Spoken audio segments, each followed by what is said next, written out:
All right, here we go, guys. Let me introduce you our guest tonight. We have coming with us to talk on the stream Webb Pickersgill of Deck 9 Games. Webb was the co-game director for Life is Strange Before the Storm, as well as the performance director for Life is Strange True Colors. He's worked at Deck 9 for 7 years, and has also worked as an independent filmmaker for over 10 years. Producer, director, cinematographer, editor, VX artist, you name it, he's done it. He's got a degree in music education from the University of Delaware. Webb is an avid cyclist and runner and has completed in 2 virtual half Ironman events. But enough from me, gang. Let's go ahead. Let's go over. Please welcome to the stream, Webb Pickersgill. Hey, Webb. What's up? How's it going? It's going really well. Again, thank you so much for being here. I really appreciate it, and my community really appreciates it. I was just telling you before we started the stream, you know, most of my community hasn't experienced the Life is Strange games until we went through the playthrough, and so they got to see all of the work of the remasters firsthand and Before the Storm, and they just got to say, like, they are really excited to have you here as well. Cool. No, it's a lot of fun to be here. Thank you for inviting me. I will tell your community right up front, yes, I'm feeling a little under the weather today. A little bit, if you have seen me on my stream, anyway, I'm usually a lot more energetic. I'll try to keep up that energy the best I can, but yeah, I got a headache that's hasn't quit, man. It's been like 3 or 4 hours, and that sucker is holding on. Are you family friendly, or can I curse? You know, it's totally okay to curse. This is marked as a mature stream because I have a redemption in my chat that they redeem that prevents me from cursing, and every time I do curse while it is active, I have to do push-ups at the end. The worst one, I had like 30 in one Hades run that I missed, and that was brutal. At the end of that, cool. that was a brutal one. Nice. But yeah, so let's just get straight into the questions. I've got a mix that I have that I came up with, as well as submitted from my community. I'm going to start you off with one submitted from someone from the community. This is from Whoops, I Made a Selfie, or Selfie as I usually address them. Question 1, we have food fight. What is your weapon of choice as your icebreaker? Oh, food fight. What? Funny thing, I've never been in a food fight. You always hear about them, like in high school and stuff, but I've never actually been in one. I mean, neither. But like, I think like mashed potatoes would be awesome. Oh, like, yeah, because I mean, they just go. It's just like a weapon of mass destruction. Like you just fling that, and it would. I feel like you could get a good snowball packing out of it too. Oh, there you go. Yeah, you pack it, you throw it, and then it hits and explodes, and collateral damage for everybody near them. That would be pretty cool. Ooh, like a little potato grenade. Yeah, potato grenade. Yeah, let's see what else. I don't know. Yeah, I'm gonna go with mashed potatoes. That sounds good for now. I'm sure I'll have something later. I'll be like, oh wait. It's definitely a good answer. I think I'm personally a fan of tomatoes. I think nothing really beats the squelch. Oh, just a whole tomato, right? Mm-hmm. Just boom, and then there you go. All right. Here we go. And then onto some more direct questions. All right. First of all, how did you end up working in gaming, and specifically, how did you end up working with Deck 9? Yeah, sure. It's quite it's an interesting story in the fact that it was completely serendipitous.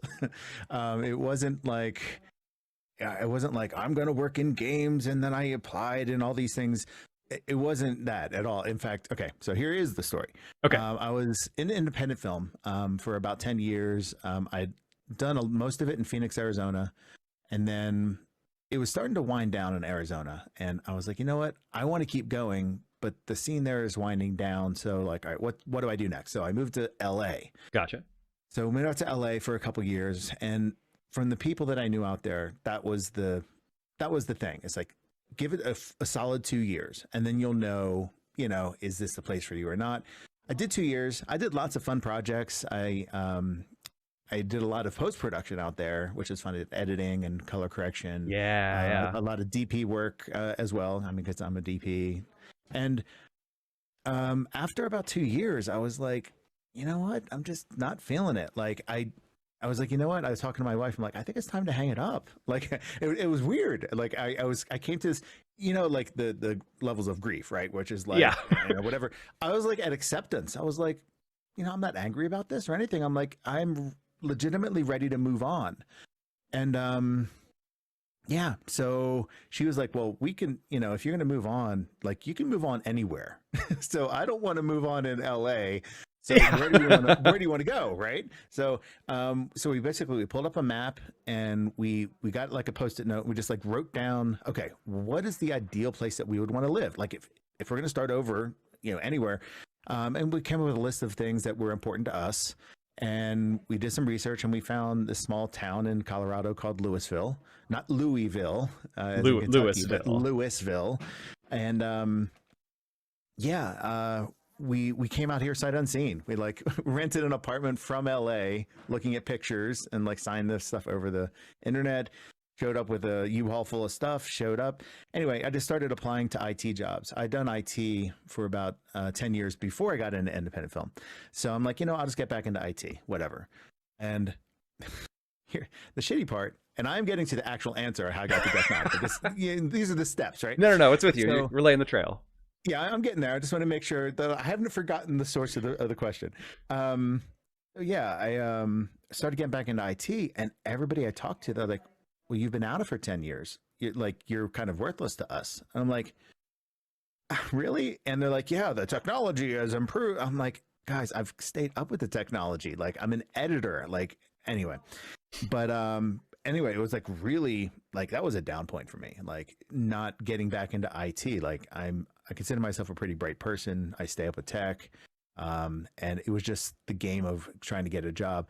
Anyway, so as I'm going through the soulless job search on Indeed and whatnot, for whatever reason, I typed the word film. It was either film or cinematic or something like that.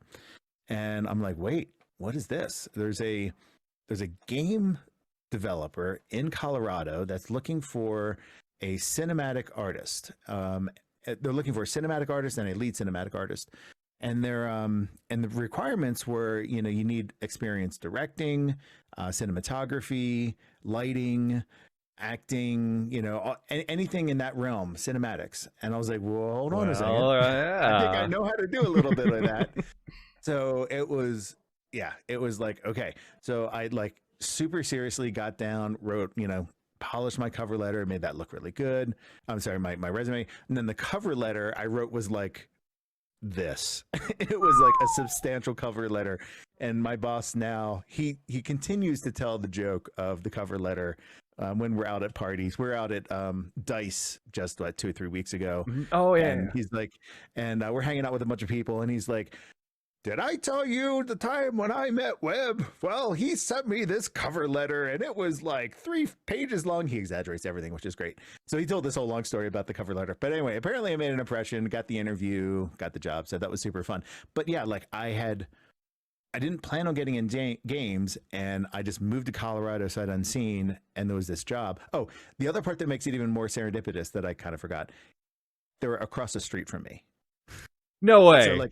So there's a McCaslin Boulevard, which is this road that runs right off the main exit from the freeway. And I got an apartment on one side of McCaslin, and their studio was right up the road on the other side of McCaslin. So I walked to my interview, and I walked to work like every day. That's incredible.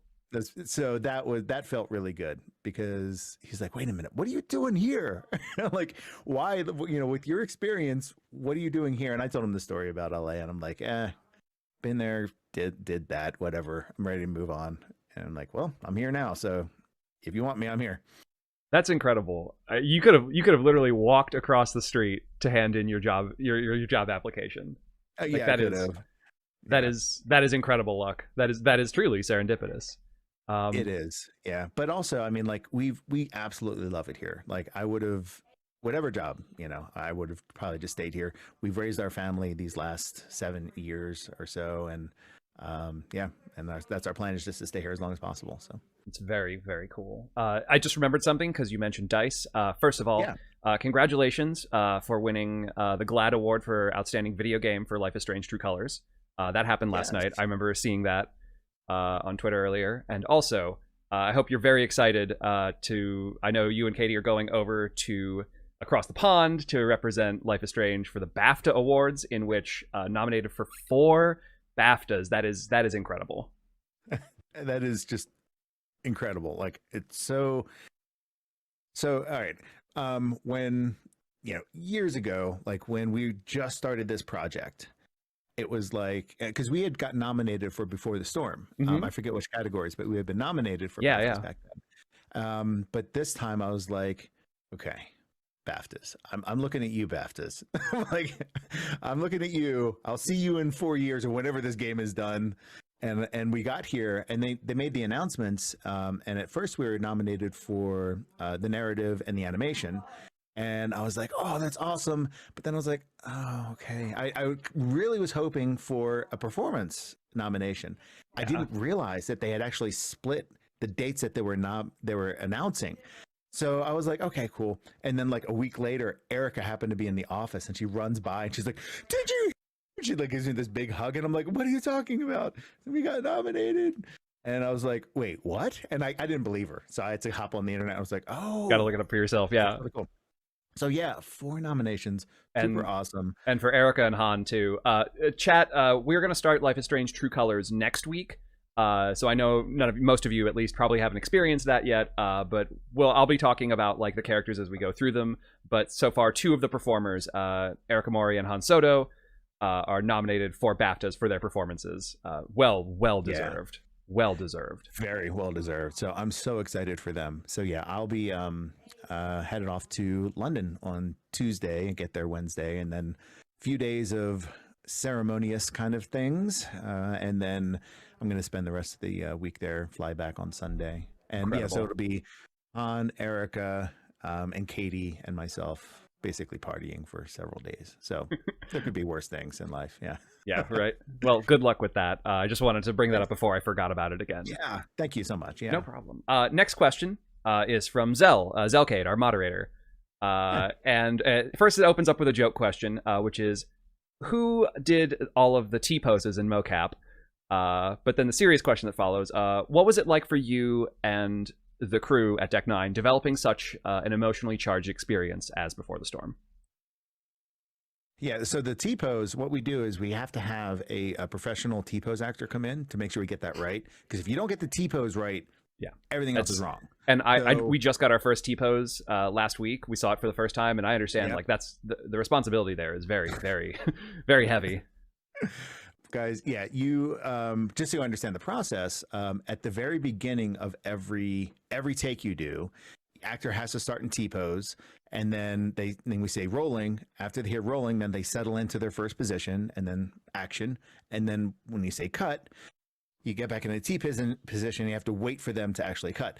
And the reason they do that is it separates out all the little markers, all the white dots, so that the person who's cleaning up the data can see, okay, this is where the finger is, this is where the arm is. Because if you just kind of stand there, like, it gets all clumpy, right? And they're like, I don't know what's what. So it helps our mocap text clean things up. That is it. It was I saw pictures of it beforehand. Like I saw it back when True Colors came out, but I never got it in True Colors, and I didn't get any of them until last week, and it was the most amazing thing. Truly, it is. It's funny. So there's also another serendipitous part of that's apparently my favorite word for the day. It's a good word with T-poses, is that's how character models are actually modeled. So when you create a character, you create them standing in that position. And then what you do is they end up getting rigged that way. And when you do a T-pose and mocap, it just, everything kind of, it's the way to separate out all the body parts the easiest for everybody.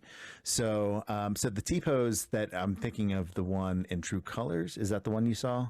No, because we haven't started True Colors. We got it during, I think, a Chloe and Rachel like hospital room scene. And they, it was the first time we'd seen a T-pose the whole playthrough of either of both remasters. Yeah. So anytime that happens, what'll happen is the animation for some reason doesn't play in the game. So the default pose for any character is a T-pose. So it's not like that it suddenly goes to an animation of a person in a T-pose. That's just the default character position. I don't know. I like people to understand why things happen. I don't know why. Maybe we should be a teacher. We were talking about it during the stream. We were like trying to figure out if it was like it's just like a flag state didn't get like identified, and then it just didn't start loading their motion afterwards. But that makes perfect sense as to what goes on with that. Yeah, I mean, that could be it. Like if your computer is huffing for some reason and it's trying to load stuff in, but the animation doesn't load it in time and it doesn't have it, it could just show a T-pose. But so the second part of that question, again, what was it like developing such like an emotionally charged experience as Before the Storm?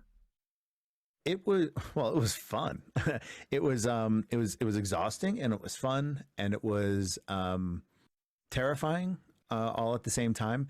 The terrifying piece was because we knew that we were being given the opportunity to play in an existing universe, one that had been developed obviously by Don't Nod Entertainment. Your Don't Nod Sundays, Sundays, right? Yeah. So, and they had taken such care and craft in creating these characters, and this universe, the powers, and the art that goes into all the powers and everything. Anyway, so we knew, and also like people love these characters, So you mishandle these accidentally, and it could just be disastrous, right? Very quickly, it could be very bad. So we were all very careful about all the decisions that we made along the way.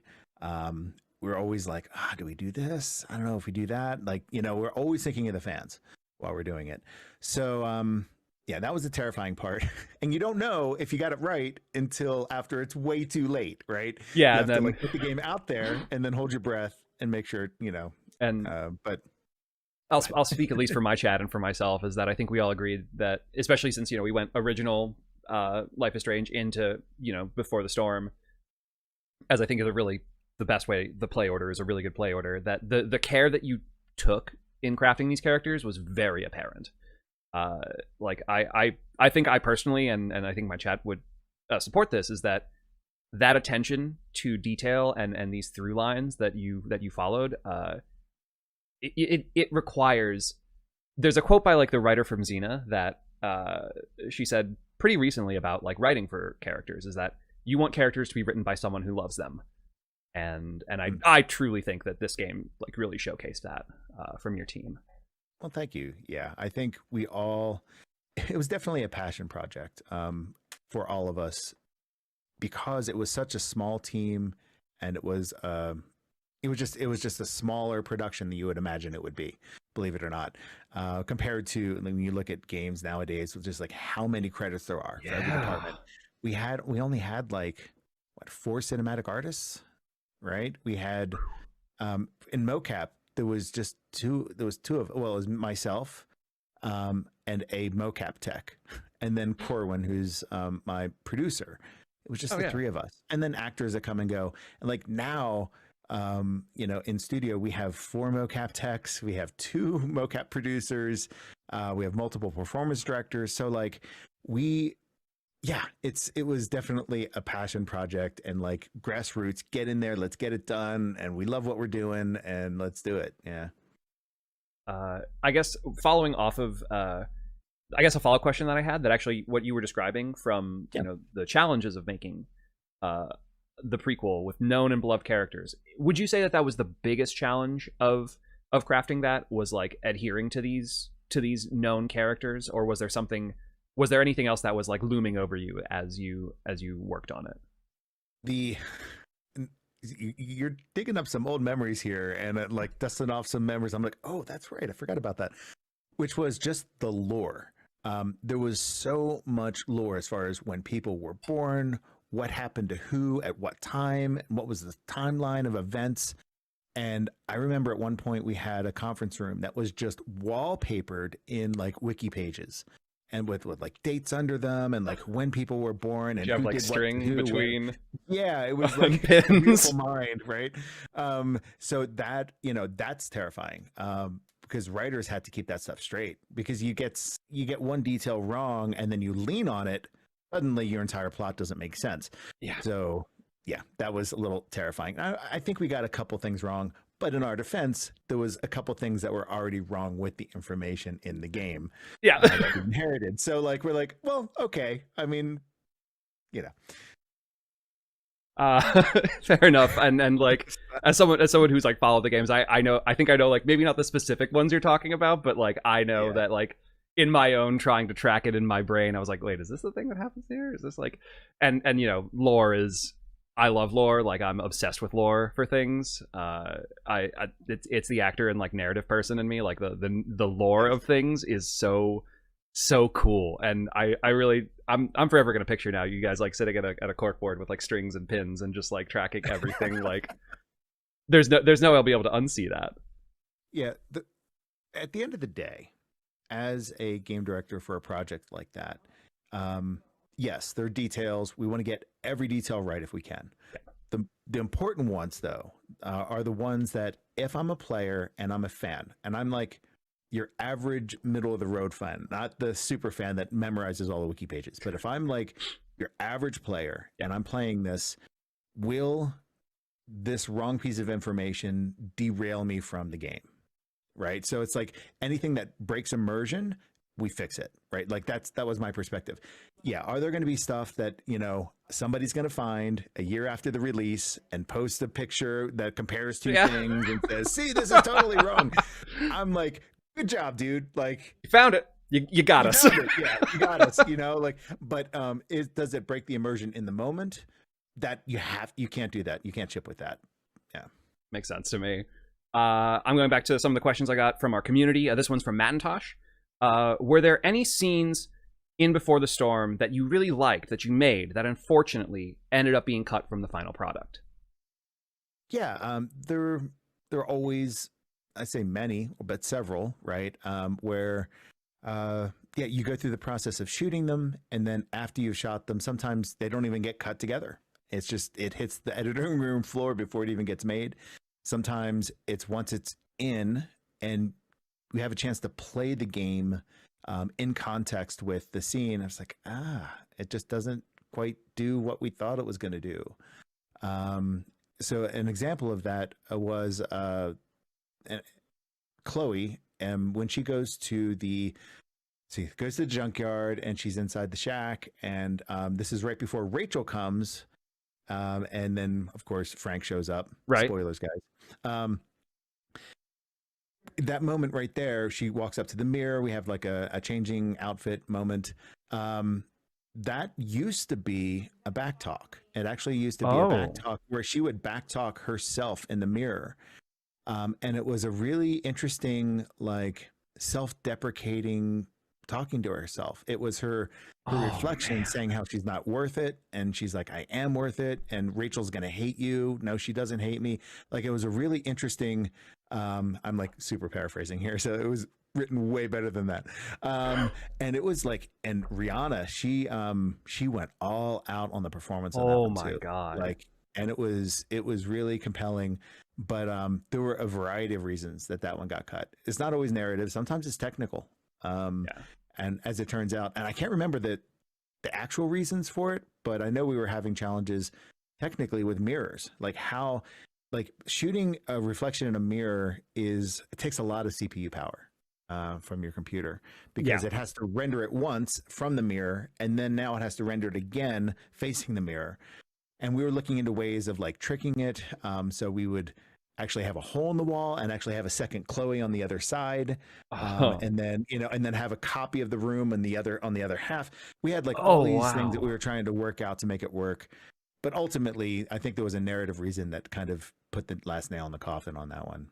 But that I think, and I think Chad agrees, like that is, there was actually a joke in my community when we were talking about like games to the future and things that we might be doing in the future. And amongst them was, what we would do for future Donut Sundays. And I think someone suggested that it might actually just be worth it to call it emotional damage Sundays. Because that's just kind of like, a trademark, a hallmark of this, this game series and what have you. And I gotta say, like, that one certainly, that fits the bill. Wow, that sounds actually really incredible. Is there, I don't suppose that, ever made it to some like secret DVD or anything, like the cutting room floor scenes of Life is Strange. No, and I've been asked that before, because there are other pieces that have been cut. It's like, oh, can we see that? Can that get released? And releasing something behind the scenes takes an incredible amount of effort as well as just this, because you don't want to just like throw it out there, right? Usually you want to clean it up, find it. I don't even know where half the stuff is. find it, and then you've got to you just curate it a little bit and package it up, and then of course Square, who's our publisher, like needs to, they basically vet everything, so nothing really leaves unless they say so. They would have to be the ones to come to us to say, all right, pull out the behind the scenes, we want to see this scene, we want to share it with everybody. Gotcha. Did you, oh man, like, Vanna, actually, a follow-up to that, I'm not usually going to, just the record, I probably won't be picking up any questions from chat. We do have a bunch to get through, but this is a good follow-up question to that. Are there storyboards of it anywhere? No. For you'll love this. So yes. For Before the Storm, we didn't do. Did we do any storyboarding? I don't think we did any. None? Because I was as a co-game director, my cohort was Chris, and he did most of the game design and like level design, game design, and the art side, and I handled the performance and cinematics. Okay. So when I would get a script and I would break it down, I knew from the performance through the cinematics of everything, I knew what it was going to be. So I didn't need to communicate that to like a huge team. Gotcha. It was just, okay, I've got it in my head. I can tell you what to do. I can tell you to, etc. I guess kind of the benefit of working with a small team. Yeah, it was. The larger you get, the more you got to get everybody on the same page. Yeah, storyboards definitely a requirement at that point. I didn't do that. Yeah, so I didn't have storyboards. So. Still, that is actually a really, really cool thing to find out about. Like, I can only imagine like recording a back talk with Chloe, like Rihanna just versus Rihanna. Yeah, it was. Yeah, she goes all out on everything that she's ever done, and I'm so thankful that we found her. I'm a little proud of this one because like it was such a small endeavor back in the day, and we didn't have a casting agency that we're working with, or a casting director. So I just kind of, through my resources, just started reaching out, looking for people who are actors. I'm also new to the town, right? Because I just moved to Colorado not too long ago from when we started this game. And I just kind of put a word out on all the different free avenues that I knew. And I got a bunch of just kind of people replying with videos. And I got Rihanna's video and I watched it and I just immediately was like, oh my gosh, I think this is she didn't even know what she was auditioning for because it was like looking for a rebellious, woman, character or whatever, and gave some generic kind of descriptions of what Chloe is without saying who she was. And that was our audition. I was like, yeah, that was pretty much spot on. And the original plan was obviously to bring back Ashley Birch for the proper game. Right. But of course, then, the SAG-AFTRA strike, if I remember correctly. Exactly. Yeah, SAG-AFTRA strike. I mean, very cool that you got her back to do the writing for the farewell episode. That's right. Yeah. So, writing. Or, well, I guess vocally for the farewell episode. But she is credited as a writer as well for Before the Storm. Right. I didn't know whether that was part of the original or farewell.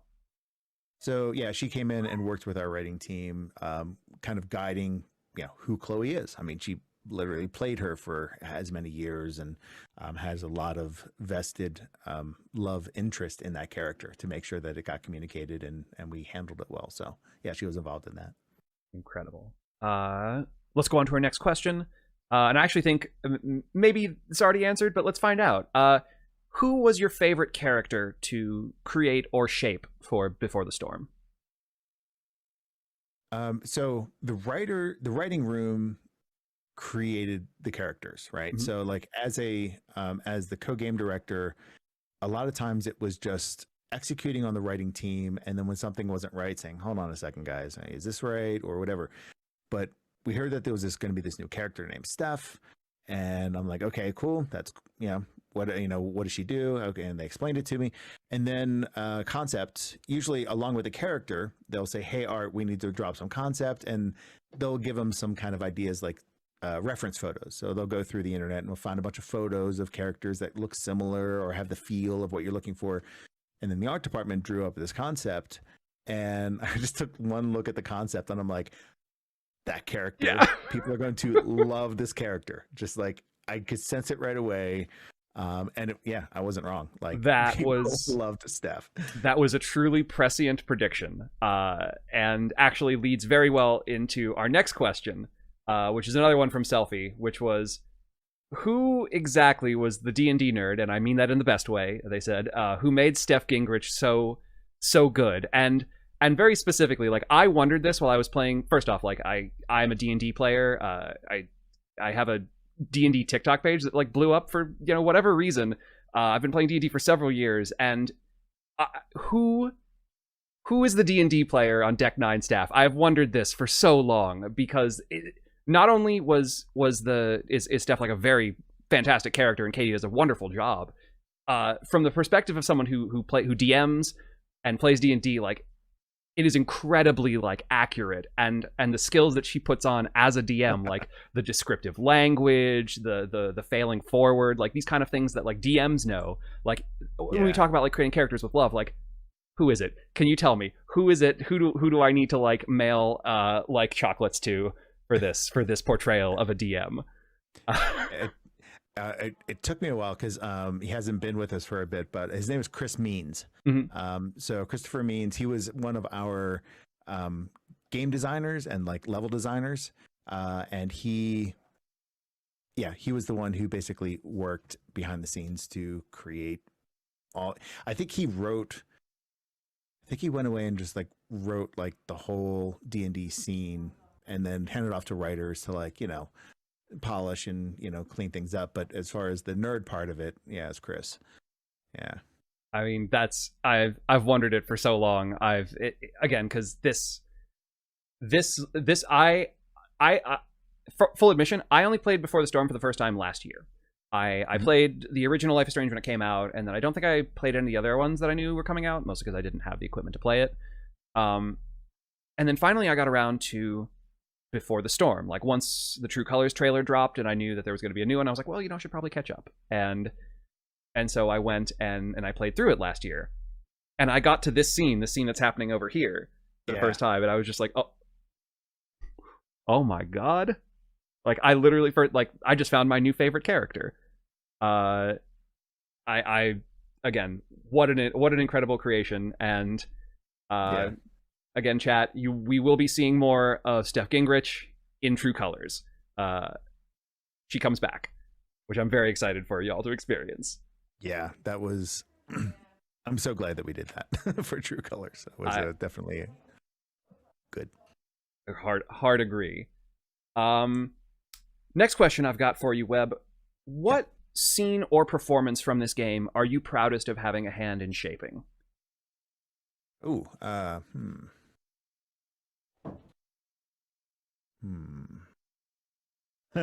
mean, I've got a bunch of. Like, my hand was on all of it, right? So it's really hard to pick something. It's the little stuff that I remember, right? Because there's so much content, and every piece of content you do, you're thinking through it, you're blocking it, you're tuning it, all those things. But sometimes it's the little stuff where, like, when at the mill, when guys are chasing the two girls and they run off onto the dance floor, and I think the script called for Rachel to blow them a kiss, and I'm like, and so that was like written, but the Chloe blowing the middle finger was not. So that was something, and I can't remember who, but it was on the day where we're doing the scene, and they're like, I'm like, Chloe's got to do something, and I don't know if I'm the one who recommended it or if it was Rihanna. She always came up with crazy great stuff that made it in, but it was like, oh, that's it. Okay, action. So like the blowing the middle finger kiss was, I guess, not written, but like I'm proud of the fact that little things like that, people remember, right? And it's fun. It's little, and that is a really iconic moment. So much so that when Arcane came out not too long ago, there's like a scene in like episode 5 or 6 where like Vi and Caitlin are running. I don't know if you've seen Arcane yet. No. Really great show on Netflix. I definitely recommend checking it out. But they're like running through the streets of Zon, and Vi literally stops because she runs into someone, glares at him, drops up a big middle finger, and literally the amount of people in my like Twitter spheres or whatever, or like Reddit spheres, were like posting, side by side comparisons of the blowing the middle finger scene with that moment. I actually I'm going to use that as a segue to share a little piece of art that I commissioned from Marine from Rinex Art, who is a brilliant artist, absolutely incredible. Yes, she is. Absolutely. And here we go. So this was something that I commissioned from her, where like Max and Chloe and Caitlin and Vi swap costumes for a day, and she did this very, very quickly. The level of detail she put into it was incredible. Like Max has her own her initials engraved on the gun. But I won't spoil any Arcane for you, Webb, but I highly recommend it. I think you will really enjoy it. That's fun because I've seen other photos that she's drawn of those characters. I'm looking at the heads on the right, and I'm like, okay, that looks familiar to the stuff that I've seen her draw. And then now this makes sense because I'm like, why does Max have a gun? I was so confused for a second, but that's fun. Nice crossover. I'm just going to drop this into chat so that everyone knows where to find that. Rinex Art on Twitter. Marine is a wonderful artist. Highly recommend all of her work. I want to move on to the next question that I have for my community, which is from Vanna. What was the most difficult part of developing Rachel's character? That's a good one. So her character, it's kind of like one of those things where we didn't really have anything about her other than we had everything about her. You know what I mean? It was like this weird, like we had like a photo, right? Which is, her with Chloe. We had the descriptions about how everybody talked about her, about how she's like a chameleon, and she was like all these things. And then of course Chloe's description about how she was her angel and she saved my life, and all of that. And that's right. See, you're dusting off all these memories now. The saved my life line from the original Life is Strange. We wanted to pay that off in multiple ways, right? So, like, obviously, the way she says it, it's a lot more profound, right? Like, she saved me from something worse than, something big.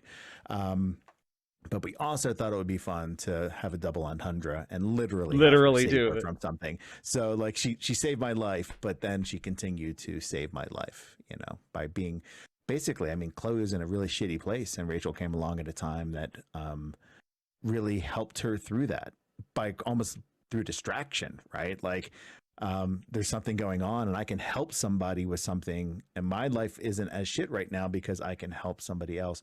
So so she kind of helped her through her own trauma.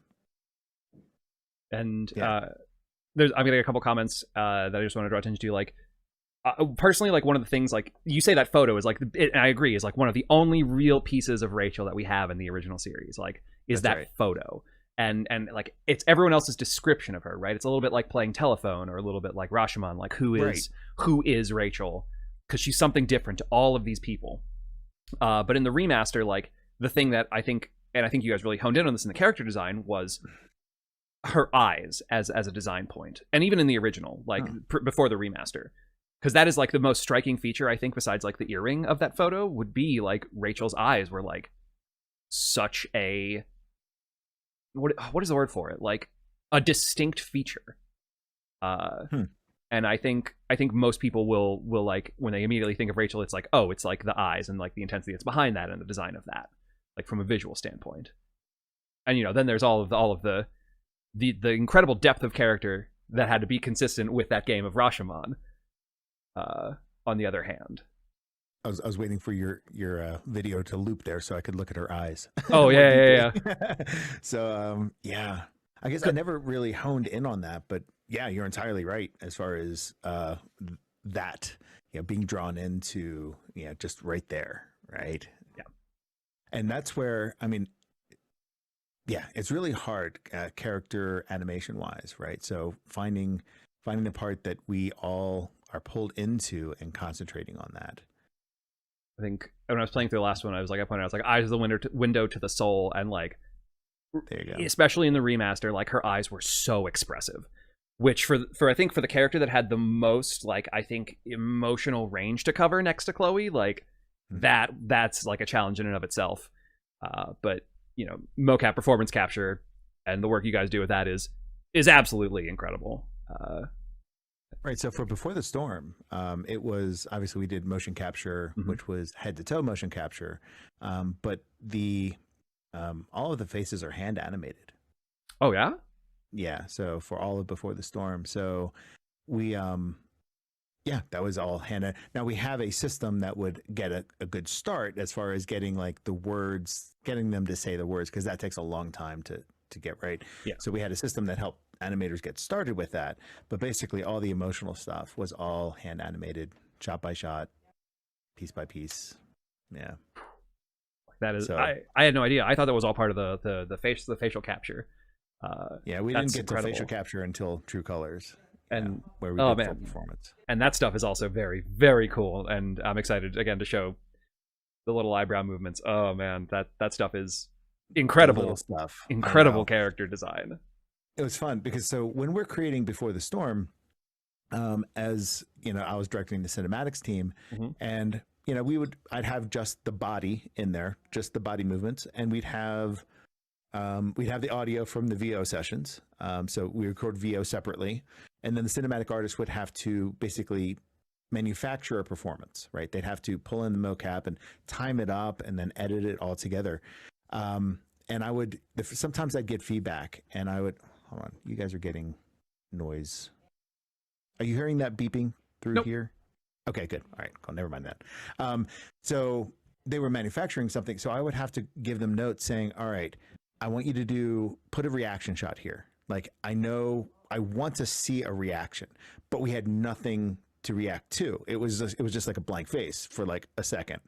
And so when you're watching, you know, a daily of like how we're doing, and I'm just like, that looks funny. And it's not until like the animators get to it where you're like, oh, okay, I get what's going on here. That was really hard to do that Before the Storm. So we had to like calculate it. But in True Colors, our dailies, like the animation came in with face. It was a little janky and a little, you know, distracting sometimes, but for the most part, you could tell what was going on. And I remember the cinematic artist team coming to me going, Webb, this is so much fun to edit. Erica, like, she has all these reactions and I don't know what to cut to because it's all so good. And it was so much fun for the cinematic artists to actually be able to edit, you know, to look at content and make creative decisions based on what's happening and not just like guessing what's going to be there and hope that it's going to show up later. So it was quite a different process between the two games. Definitely. And that's like the benefit of technology advancing, right? Among other things. That's right. And you know, I mean, having a bigger team to work on it as well, I'm sure was, yes, you know, that helps.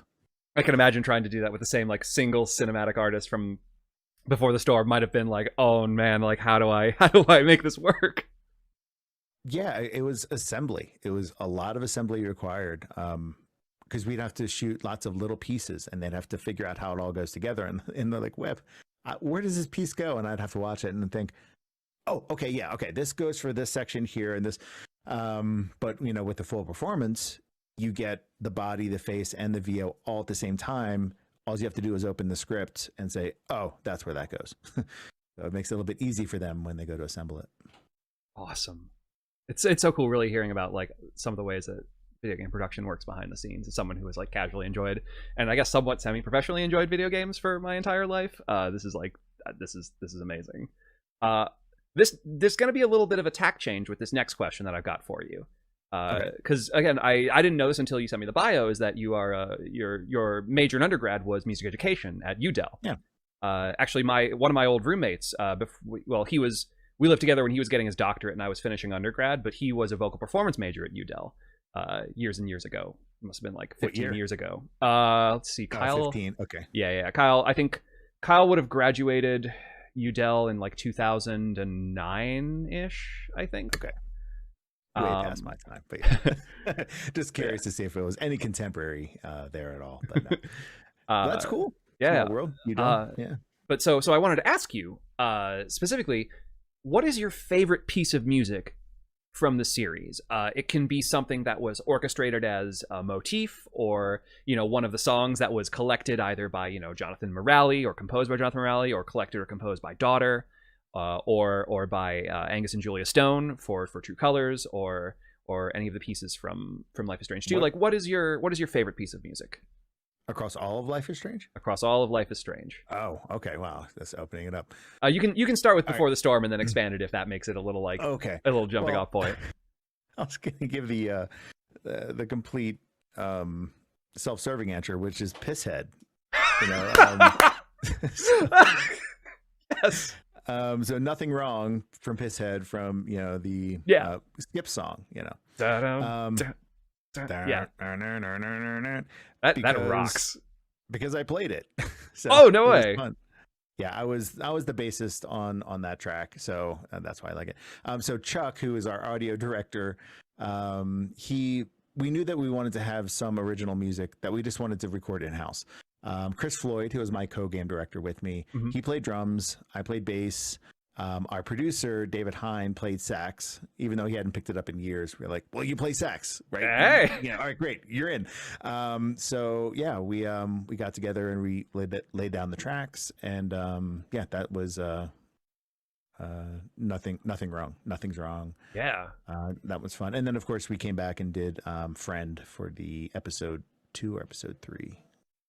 When she's repairing the car in 3, repairing the car, you can say turn it up, and absolutely did that. Oh, and okay, so here's another proud moment, right? Like, these are the little things. Like, I let people do like beautiful work across the thing. I just come in with these little dumb ideas, and they entertain me. I don't know if they entertain anybody else, but like so episode 1, right? She's like, hey Skip, do you like my music? And she's like, oh yeah, if I heard that on the radio, I'd turn that shit up, man. So I'm like, okay, we have to have an option to say turn that shit up, because that's a payback to episode 1. That's what you would do with Skip.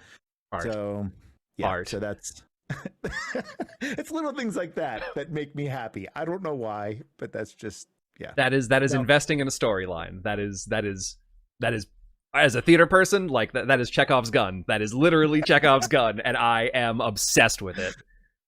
So all right, so I'm going to kick myself a little bit. So we don't track every choice in the game.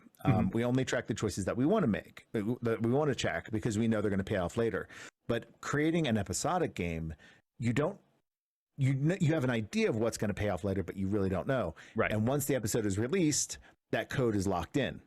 So when we got to that choice, we didn't have the code to know if she actually answered that way or not. Oh. So did the player actually say, I turned that shit up? We don't know. So I can't wait. Was that part of the choice? Or did she say that no matter what? I can't remember. Anyway, if it was part of a choice, it would have been nice to conditionalize the radio to just turn it up or turn that shit up, man, depending on what you answered, because then the game, again, is responding to you, and it feels like what you're doing makes a difference. With the narrative adventure games, like, the more you make it feel like a living game, I think the more people invest in it. And it's even those small things like that. That's very cool. Especially the small things like that. Yeah. Like, it's really expensive to make the big changes, right? But it's the small ones that make it feel more personal, especially in a personal space like Life is Strange. There's a game, let me see, I forget when it was released, but it was many years before even the original Life is Strange. Walking Dead came out with, it was Telltale. Telltale, Dead released, so the original, the Walking Dead game that they released, and their episode 1 or 2 of that game, you have an opportunity, and it's a polar choice. It's like, do you save this person or that person? And, and at the time, you're like, I'm going to pick the person, whoever it is, and you play the game, and, you play with the person who survives. And then as a game developer, I'm like, hold on a second. Did they just develop an entire episode? Like, twice? One with this character and one... Effectively, yes. That's really cool. I don't know how they did it. I haven't gone back to deconstruct it to see, but like, that's what, games that respond to your choice, that was like the ultimate flex. And like, look, we can make an entire episode with this character or that character, and it's basically the same episode, but it's slightly different depending on which character you saved. That's really nice. But that's huge though. Like that's really expensive to do and to do it well. But turn that shit up, man. Yeah. at Throw that in some there. point, I'm gonna have to sit you down to listen to like my fever dream of like, if every single protagonist from every single Life is Strange game like all came together into some big like conglomerate future anthology game, whether it happens or not. Like I literally sat down sometime in December with like a flowchart app and tried to track out like how you would even begin to make that work, and I was just like, this is, oh my lord, this is more complicated than like advanced calculus.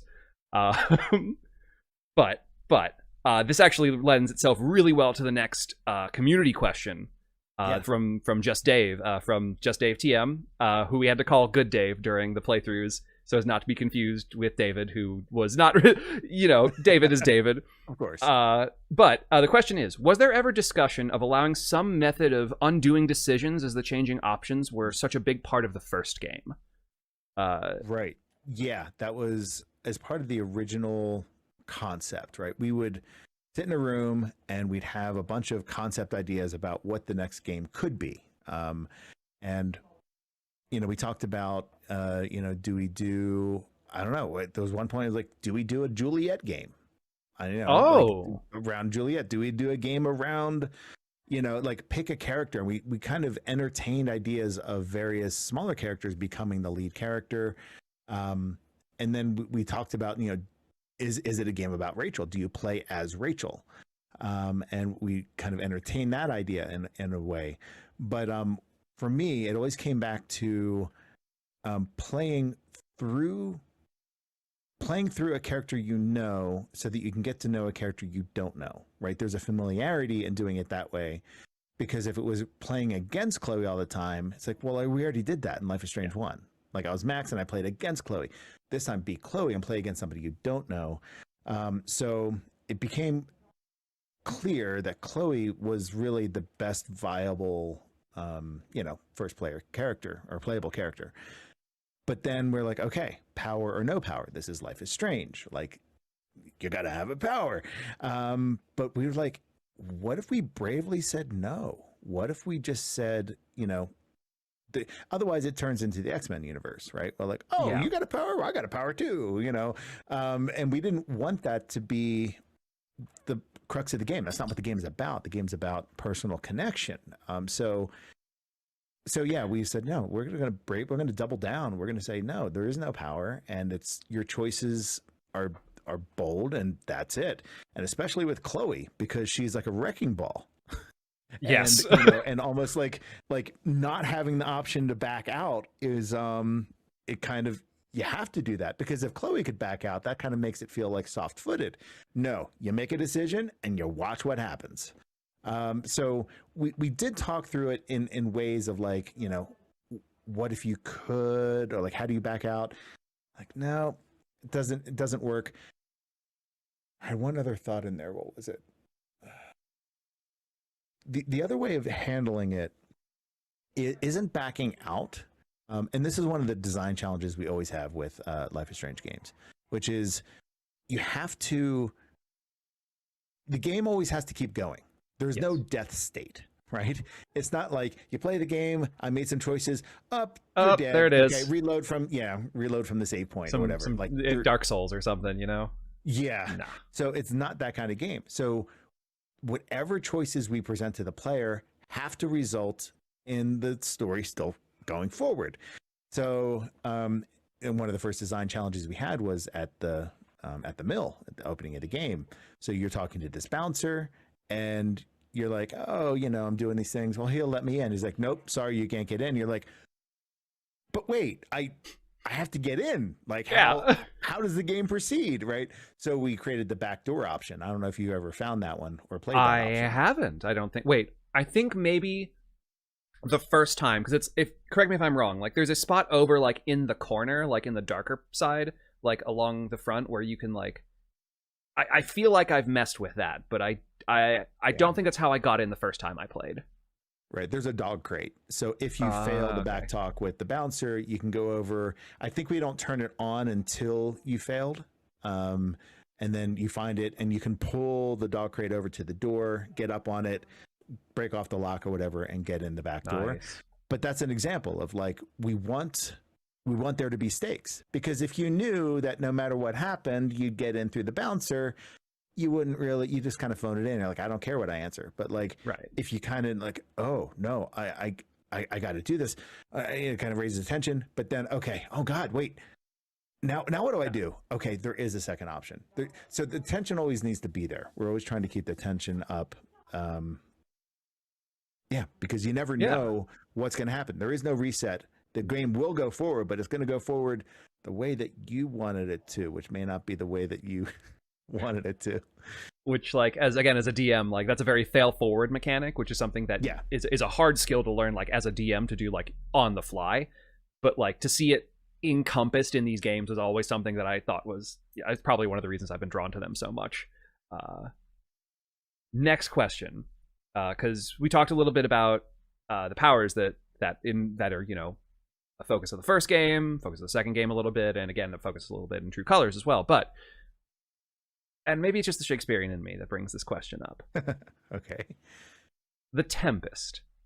I thought the Tempest was such an interesting choice, and I wanted to ask you if the castings of the major characters was very, very intentional. Like, Nathan was Caliban, and Rachel as Prospero, and for those of you who don't know the Tempest very well, Caliban is the servant of Prospero, but is also someone who betrays them and attempts to kill them in the course of the Tempest. Which, like shades of Life is Strange, Nathan is actually responsible for causing Rachel's death. An otter in my water. Oh, Wolf Warrior, thank you for the raid. Welcome to the interview.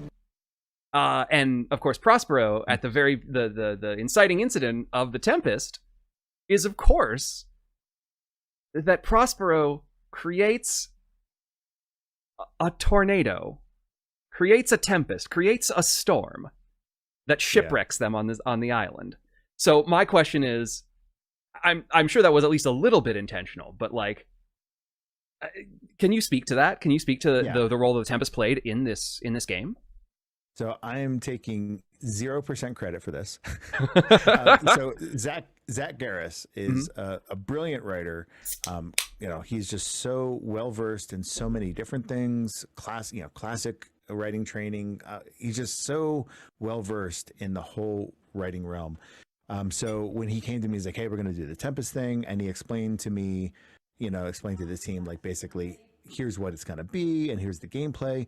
We didn't go into depth into the symbolism and what the play was much at all. So all of that nuance of connectivity tissue between that and the prior game was all him. For me, it was, okay, how am I going to shoot it? Yeah. How are we going to, how are we going to have professional actors who are actually high school students pretending to be bad high school actors and not have it sound awful? Like, so it was, but I mean, in the case of Chloe, it was comedically perfect, but like, how do you, Rachel versus the other characters in the play. Anyway, so balancing that was hard enough. I'm like, all right, Zach, I'm going to trust that what you're doing is right. I'm going to just trust it, and that the words on the page are going to work, and they did. So yeah, taking 0% credit for that. I think I've mentioned before in your Discord that scene is probably one of my favorite scenes from like the entirety of the series, the Tempest scene. And maybe that's just, again, biased because I am a theater person. I literally work at a Shakespeare theater company still, like today. Oh, fun. I actually, so Shakespeare's birthday is at the end of the month, so on the 23rd, and part of my current like work project is like coming up with some trivia quizzes for that. And did I happen to find a way to sneak in a reference to Before the Storm in there? Just did I do that? Maybe. Yes, I might have done that. But that was one of those things that like I was like thinking about.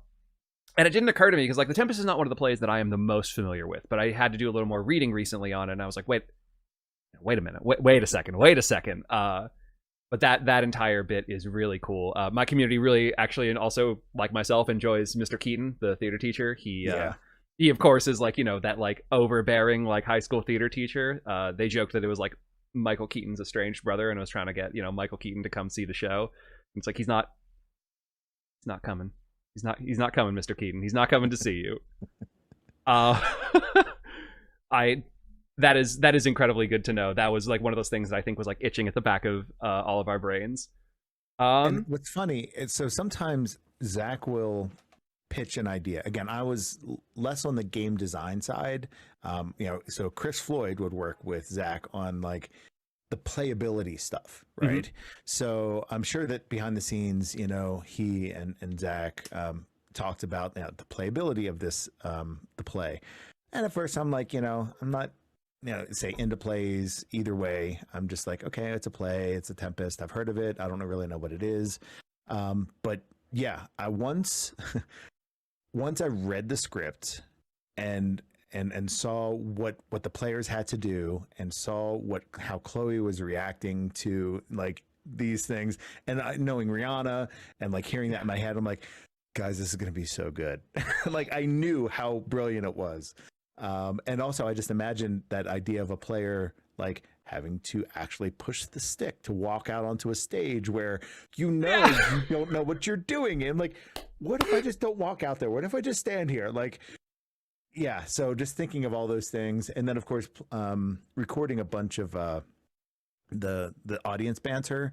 Mm-hmm. We actually got like everybody in the office. We even got some of the guys from Square who happened to be out visiting one time. We just had them come in the booth and record a bunch of just random things to say. I don't know how many of them actually made it into the game. I've never been patient enough to like sit there and listen to all the audience comments to see if I recognize people. But we record stuff like, does she know what she's doing? Is this supposed to be in the game, or is this supposed to be in the story? I'm like, oh my God, can I go home already? This is so boring. Like all these like variety of stuff from the audience, but because it's perfect. Because yeah, if you were Chloe doing that, people would totally be saying that. Like, what is going on right now? This is so weird. And anyway, and I loved all of the different paths you could take with that as well. Like you could choose to have the lines learned and have it and do it all correctly. Or, you could totally just sit in Chloe's normal speech pattern and just, kind of sass your way through it and go back and forth. Like I really loved like all of the little pathways in that scene. And the thing that I also didn't realize was, I think, again, something I mentioned before was like, I didn't know you could have Nathan actually perform his role. I thought he would always just run away from the stage. This last time was the first time I ever had him actually do his part and do it well. Which I was like, oh. Wait, you were probably surprised. Like, wait, that's like, good. Wait. Wait, he does this? Like, he actually like... Oh, okay. That was a hugely like... And so even after like a year and change, like, there are still things that I am finding about this game that I had no idea about. And that's like a testament to like the little niche things that you throw in there to make the game what it is. Cool. That's really the hard thing. It's, you write a game, you write your episode 1, and it has some level of payoff, but it's so short. You can't set up something and pay it off. There's not enough time. So by the time you get later into, the episodes and later, then you can actually start paying some things off. And it's a lot of fun. Usually towards the end, the game designers get together and say, okay, what have we done in episodes 1, 2, and 3 that could just be something small? It could just be a tiny little, it could just be one word difference between saying this and saying that. It could be whatever. And coming up with those little things. And I can't remember what half of them are because they come so late in the game. And they sometimes come after we've recorded something, and then we'll create a second branch after the fact and just kind of stitch it in there. I'm trying to, there was one that came up that, okay, I'm trying to remember. So when Rachel comes to see Chloe in the shack, and she's like, hey, I saw a car out there. Yeah. And then she's, what is it? She's like, you dyed your hair, right? Because she had dyed her hair by that point. That's what it was. I wanted to pay off, and this isn't a set up and payoff thing. This is totally random now that I'm thinking through what I was about to say. No. Which is, I wanted to pay off why she dyed her hair blue. And I just made this up and I pitched it, and then I'm sticking in the game, which is, if you had a a strong enough relationship with Rachel. When she says, "Oh, I like your hair," she stops and actually touches her blue feather. The earring, yeah.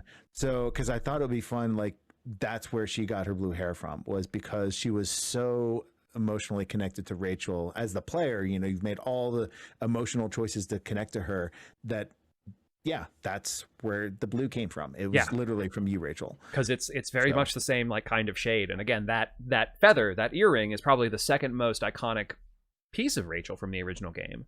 Like that is the thing everyone's like, oh right, it's that earring because it's so vivid. It's the same color as the butterfly. It's like, you know, that it has that whole like symbolism, magic. That's right. But it's a branch. So if you don't share earbuds with her, and if you choose to throw the belt over the over the top, like all of these things kind of add up to, well, you just want to be friends. You don't actually want to be involved. Then when that moment comes and she says, "Oh, I like your hair," it's just like, "Oh, thanks." You know, it's benign, which is the way it was just originally written. It was just written straight through as she says thanks and then they move on. But I'm like, but we need an intimate version. We need version where if it's earned, she does something special. And anyway, so I thought to put that in. And again, I think it. I mean, moment. when you're there, you go. There's another one. Like when you're crafting these character relationships. And by the way, you said something a little while ago that I actually thought was also very present. It's like these games are not about like, you know, these aren't the X-Men, right? It's not about, you know, the fact they have powers. Like these games are about interpersonal relationships. And I was just like, do you ever like find yourself on the Reddit? Because I think I posted that exact same sentence somewhere on Reddit, like when I've talked about these games before in the past. Like, but I always thought it's like looking at this series, those are the most important things. Like, it's just slice of life where people happen to have the ability to do incredible things. That's right. And when you have an IP, or when you have any IP, any game, anything, you have to have that hard conversation with yourself and with marketing and with creatives about what is this and why is it different than everything else that's out there, right? And there are already Marvel, X-Men, like there's super, and what Heroes is another one that was out, you know, not too soon before that. And it's like, well, okay, what makes this different? And what makes this different is that it's not about the power. It's about the people.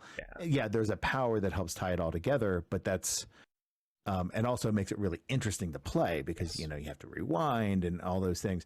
But in this case, you know, there was no power, so yeah, it just made it more about the people. And we have the backtalk mechanic, which was super fun. I mean, I thought that, I don't know, I was going to digress here, but like having a character that just has a wild mouth and make the mechanic about being witty, witty tongued person was just, Chris Floyd came up with that. I'm just like, yeah, this is going to be so much fun. It was truly enjoyable. I think the audio tag that sits in my head just lives rent free in there is like from the D&D game when you do like the backtalk as like the elf barbarian in the D&D game when you're trying to like intimidate this kobold, and it's like Chloe's like, "You're short, I say, but you can always get shorter," and it's just like the kind of thing where she's just building off of the things that people say. Like I thought that mechanic of backtalk was really cool. It's like you're literally building off it.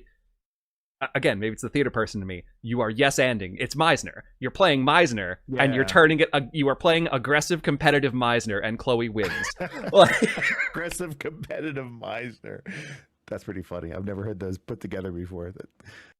It's I like, and my Co-Rock and Roll is pointing out in the chat. It's like the timer. The timer was like the thing that it's like, oh my god, because like go. But that's the thing. I mean, I think.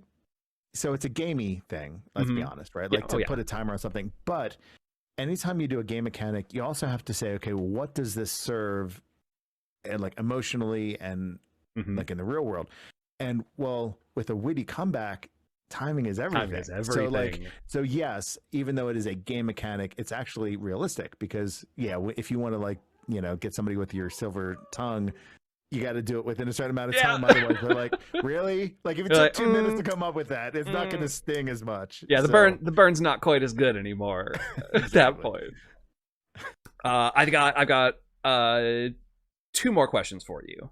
And you can do more than that. So, like, my headache, I don't know, dude. After the first 10 minutes of talking with you, my headache is gone. That's so that Tylenol I'm good to kicking go. in. It is.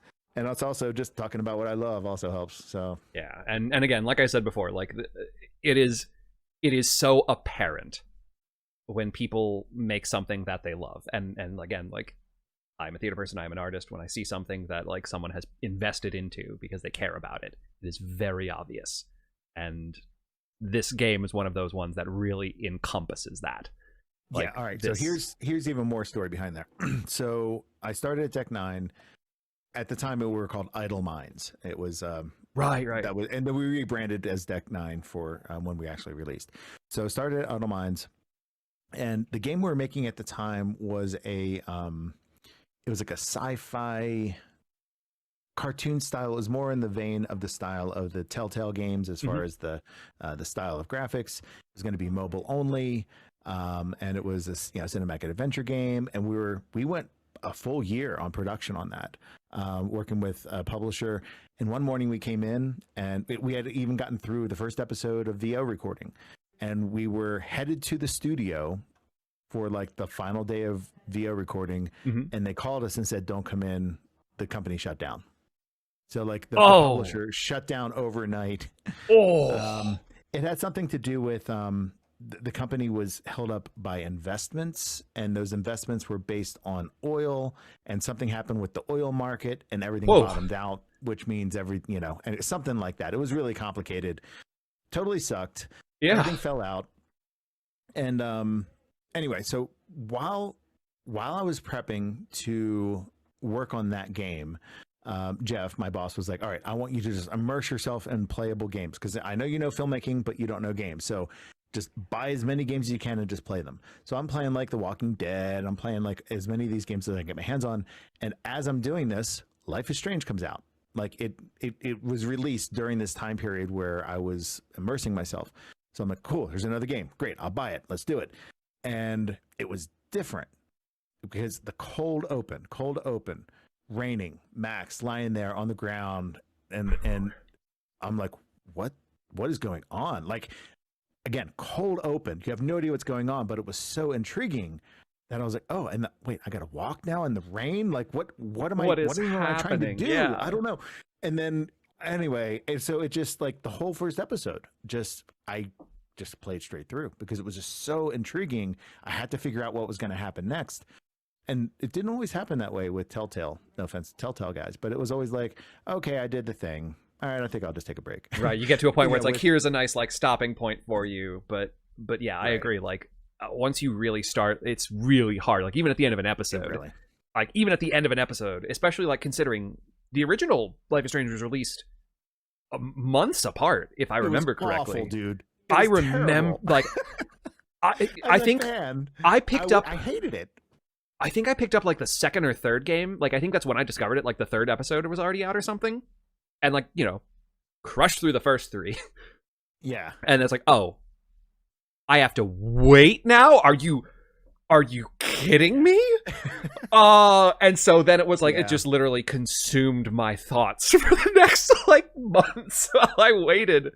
Right. Oh my god. Like I mean, but that's that kind of like storytelling. It's a really compelling game design.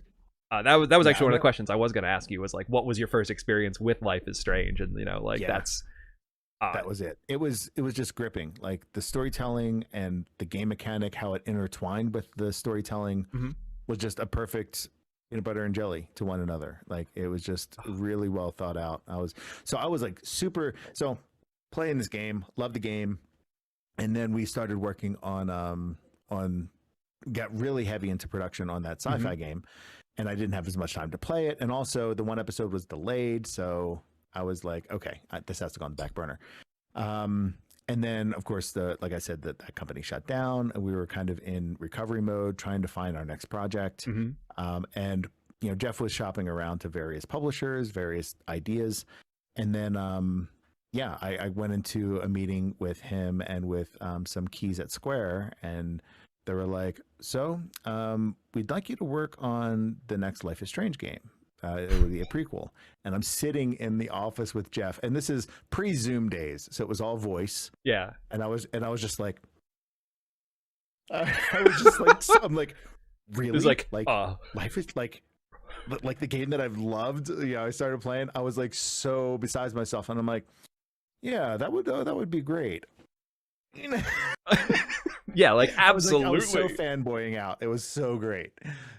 I mean, again, you can call it serendipitous if you like to. It's like you found that while you were trying to find something to do, and then it became what you ended up doing. Yeah, I think that is, I mean, that's truly incredible from multiple different perspectives. But it's fun. So anyway, there's that story. But so yeah, I'm basically a fan. And I also joke when I talk about this. I was a fan before it was cool. I bought it day one. I bought it day one before there were reviews saying it was any good. In fact, episode 1's reviews didn't actually do very well, from what I remember. It kind of got shit on a little bit. I got to be honest. I said this to my chat a couple times. I don't trust reviews. Like I don't trust aggregate reviews anymore. And part of the release of these remasters is part of that. Because I don't know if you've looked this up at all, and I don't recommend doing it because Reddit is a place where people go to be angry about things. And that's fair, yeah. And there were people who have said some really negative things about the remasters, and I was like, I'm gonna go play this on my own because I've had enough conversations with you guys that I don't trust you. So I went and played through it, and I had none of these problems. And I had none of these things, and I was just like, I don't understand why you're saying this. And then would dig into why they were saying it, and it's just sort of well, okay, you're saying things that aren't actually founded in reality. They're founded in this emotion you have because of, whatever reason, certain attachment to things, or right. You have a misconception. It was the same with True Colors, and I'm not going to talk about True Colors. My chat hasn't experienced yet, but True Colors is absolutely one of my favorites. It might be one of my personal favorites. I mean, it might be my personal favorite, truly, for a multitude of reasons, both as a standalone game and as part of the entire anthology, truly. And so I think people also forget with things like bugs, or with what they think of something. Life is Strange, the original on release, was mixed reviews. And there were some bugs in that game that went the entire lifespan before the remaster that never got fixed. Like the middle speaker bug. I don't know if you ever had to deal with the middle speaker bug. Oh, what is that? So the middle speaker bug was a bug in the music scenes, all the big cut scenes, where it assumed your speakers were surround sound. And so it would funnel all of the audio, or all of the vocal audio, the lines, through a middle speaker. Which didn't exist. And so you would watch these scenes with just this music, right? And no words. And you would just see their mouths move, but you wouldn't hear anything. And they never fixed that bug. Oh, they never fixed it? They never fixed it. I had this problem as recently as last year when I replayed it, last January. Wow. And so there are definitely things that are bugs, but the way people reacted and the way that that people review bombed things, this is excessive. And so, I think if anything, the fact that Life is Strange, the original, was a mixed reviewed game at the beginning. Mm-hmm. I think maybe the review aggregations on Steam are not trustworthy, among other things. Maybe, perhaps. Maybe. That's my little soapbox. I'm gonna kick that away now. No, that's fine. I didn't know about that. The one thing that I know bugged me from the original game was the bottle, finding the bottle in the junkyard. I was screaming at the damn screen. I'm like, where's the last bottle? Where? Just go Batman on the game. Just where is it? Where's the bottle? And this talking about bugs, from what I understood, there was a bug. There was supposed to be a small smokestack coming from where the campfire was. Mm-hmm. It was supposed to be and then there was a clue about something it's near the fire. And then you look around and you see smoke, and then you're like, oh, okay, that's where I'm supposed to go. But because there was no smoke and it was kind of buried, you had to get to it in a really weird way. Yeah. So that's where bugs can inhibit, and it's funny, as part of the process of getting or earning this business from Square Enix, we all kind of got put through the ringer a little bit. They really like, they gave us various tests. Like I had to reproduce one of the scenes from the game using their assets to show that we knew how to do cinematics and lighting. And then, they asked us all sorts of questions about like, what were some of the problems with the original game and how would you fix those? Like you're basically interview questions, right? Yeah. And one of the things that came up was, the bottle puzzle.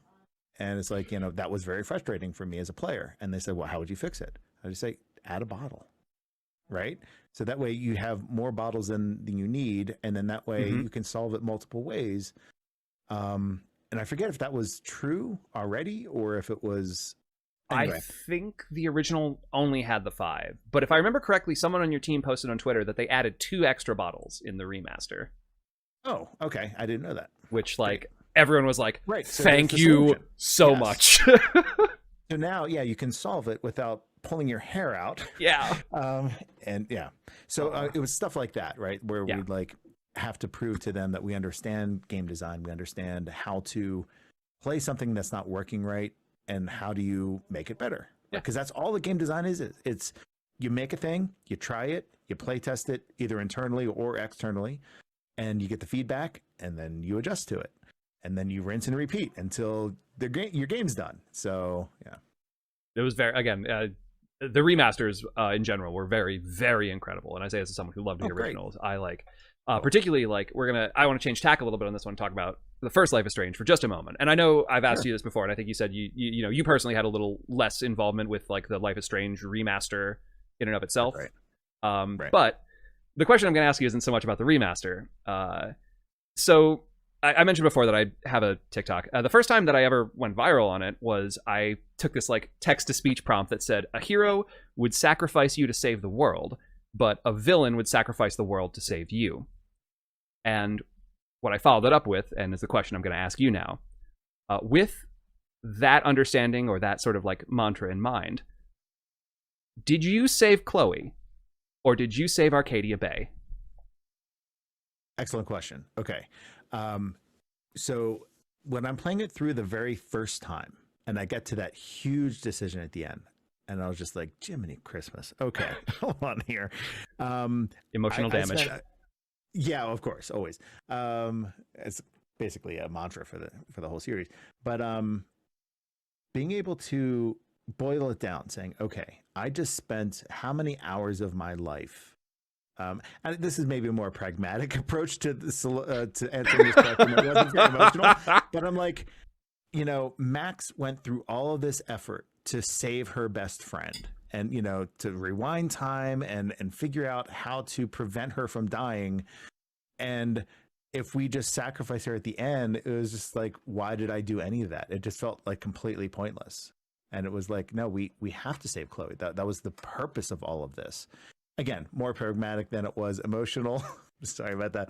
But that's what I did first time through. And then I played through the whole game again. And because it was so fresh in my mind, I literally just picked every opposite answer just to kind of, I want to see everything else the opposite direction. So when I got there the second time through, I threw Chloe to the dump and saved it down. But yeah, so I've seen like, I'm pretty sure all of the different paths. Yeah. Maybe not all the different little nuances because there's so many different variations you have to get all the nuance, but I've seen all the different paths. That is very interesting because I think, first of all, like I know you said it was not a very emotional decision, but I think there is like an emotional aspect to that decision if you put yourself in Max's eyes, where it's like these are all the things that she did and all of the effort that she put into it, and it's literally her driving force. Like, it makes sense internally as a character for her to continue with that super objective. If I'm gonna keep throwing out Stanislavski or theater words. Because I think that's a very reasonable decision. I will say the first time I played, I was in like 2016, and I was a very different person in 2016, and I also missed portions of this game. I think I like watched pieces that my friend played, and I missed some like bits and pieces along the line. But I think at the end of the first one, I chose to save Arcadia Bay my first playthrough. Oh, okay. Because what brought you to that decision? Yeah. I think at the time I you know, if I'm going to make a D&D reference, I think I was a much more lawful neutral kind of person, which I don't subscribe to anymore for a host of reasons. But I looked at it from a utilitarian perspective, and the fact that Chloe herself kind of pushes you to it, like she suggested as well. Like I took her at face value that time, and actually Koark is bringing something else. That some things feel like they are just meant to happen. Like I'm a very big like Doctor Who fan, and so like the idea of a fixed point in time, especially in a time travel thing, like this felt like a fixed point. Yeah. And I wanted to feel the tragedy of it, and I did. It was devastating. And I played it again through last year, and because it's been so long, I was like, what is this story? How does this feel now that I've seen every single piece of it, instead of just like the majority of bits and pieces on my first playthrough and then like the pieces that I missed? And I chose Arcadia Bay again. And that was the time that I think broke me last year, because I did it, and then, you know, Spanish Sahara plays, and then I sobbed in my room for like an hour and a half. And I think, to me, the reason that I choose now to save Chloe, and I did this past time through, is that I looked at it the first time around as a simple trolley problem, right? Like pull the lever, the trolley either runs over Chloe or Arcadia Bay. But because time travel is involved, it's so much worse than that. It is so much worse of a problem, because you're not just sacrificing one life for a town. You are erasing a person, because it takes you back to Chloe in the bathroom at the beginning, who doesn't know that Max still thinks about her, who doesn't know what happened to Rachel, who thinks Rachel literally abandoned her, who never gets to be a better person. Dude, you're making it even worse. You're right. Yeah. When you think about those things, you're right. That makes it even worse. And this is why I cried for an hour and a half last January.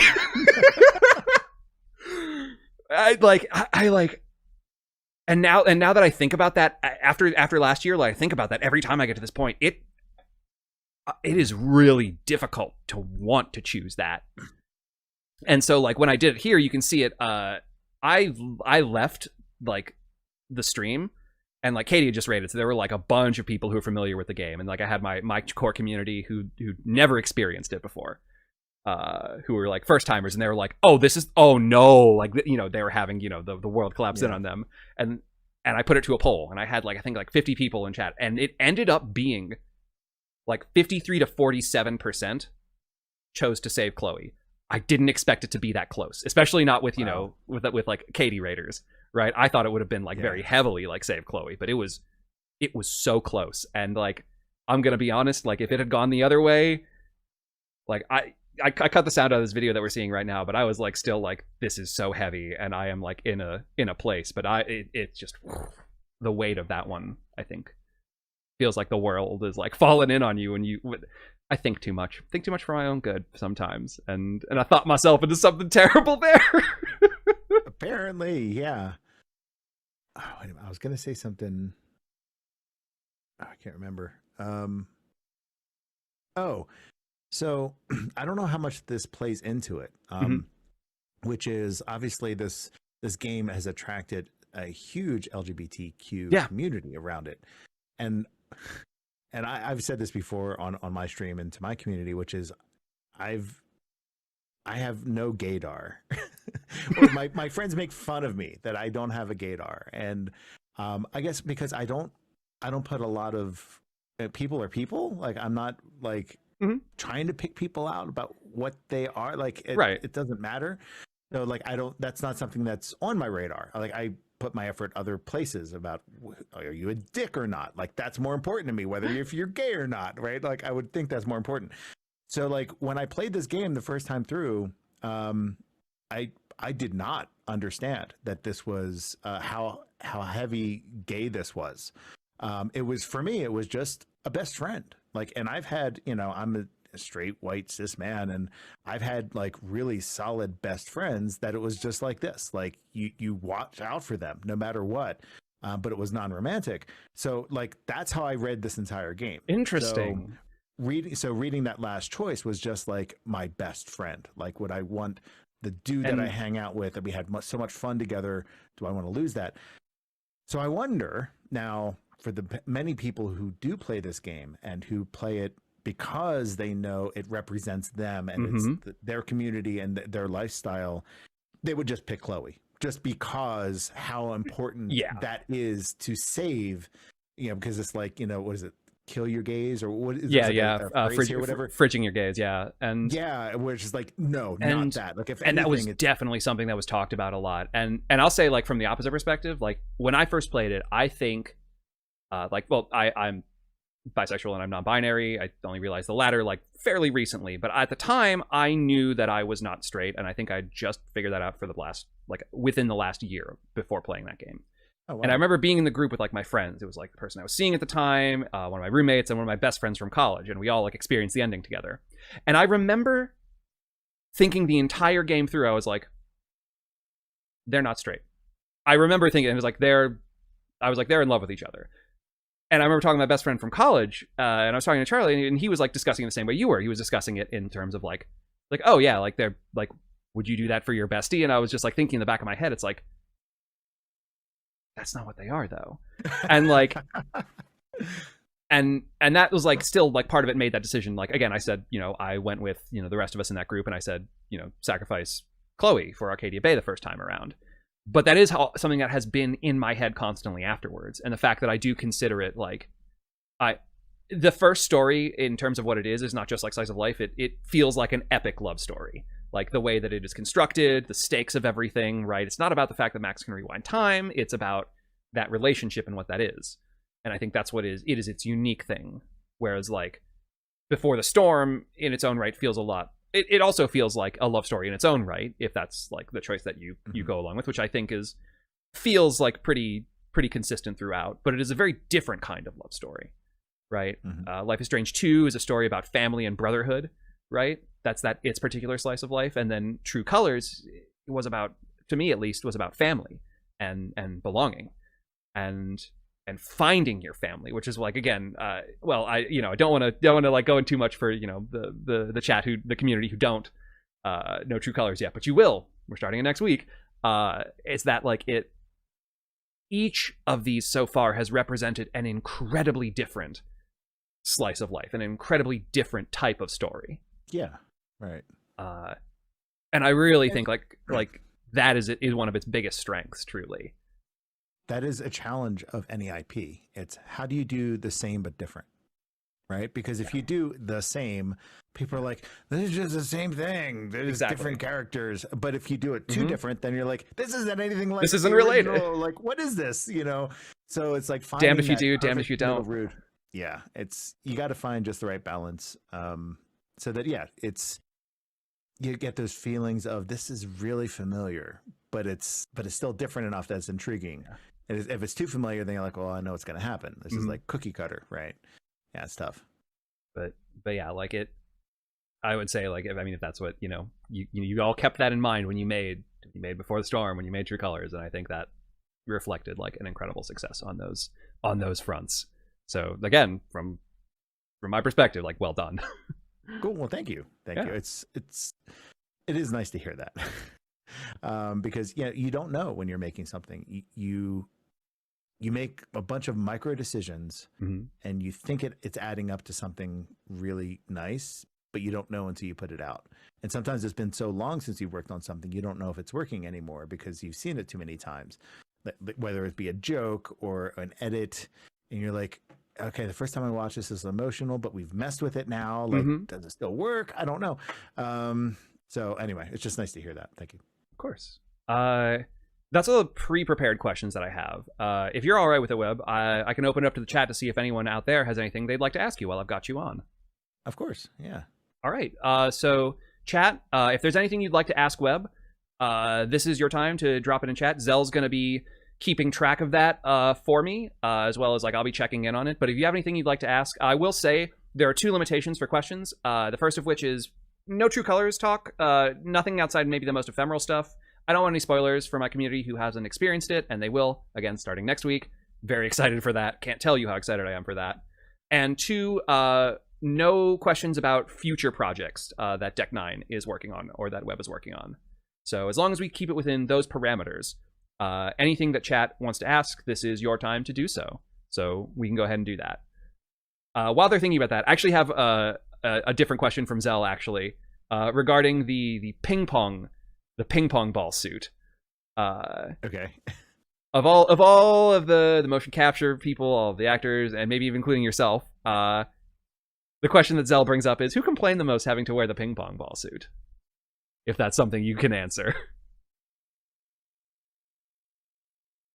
I don't know. That's a good question, because it's not necessarily complaint. Oh, I have a way of answering this. Okay.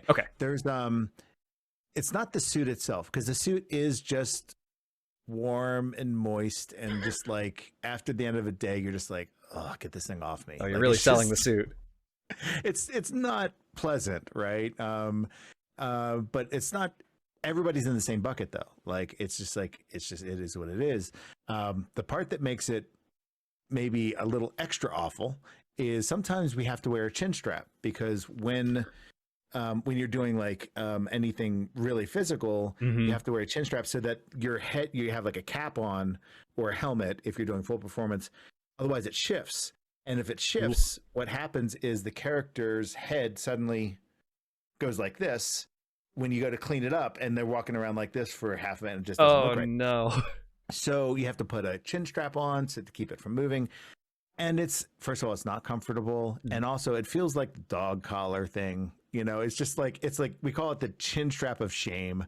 Anytime you put it on, people they're just like, God. You just see the life drain from their face when you put on the chin strap. They're like, oh, the chin strap. So and that's across the board. Anytime there's physical, you put on the chin strap, that's like the moment of shame that nobody likes. We've been trying to make them more comfortable, but it's still like, no. Yeah, I don't even know how you go about that, because the first solution that comes into my head is like trying to glue it to your head, and that sounds less comfortable rather than more. Yeah, we Chad, who's the animation director, and we've talked. We're like, can we put it in the actor's contract that they need to have like metallic implants in their temples so that we can like lock the helmet in? You know, like agents don't go for that shit. So yeah, we won't be able to write that in. But yeah, we are like trying to figure out like how do you lock it on so that it doesn't move around. And it's all just like the latest technology has like technology stuff. But yeah, you can't permanently maim actors. No, it's darn it. I tend to frown on that. So, yeah, that's right. It's not really looked upon. So I mean, my moderator is volunteering for the testing implants. But you know, I need him. I need him to moderate. So I'm just reading. Can't tell. Yes. So first, let's start with Vanna's question. From either the first one from Life is Strange 1 or BtS. Who is your favorite character?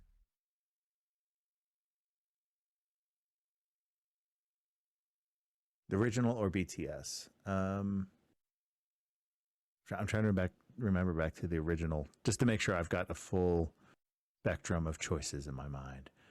I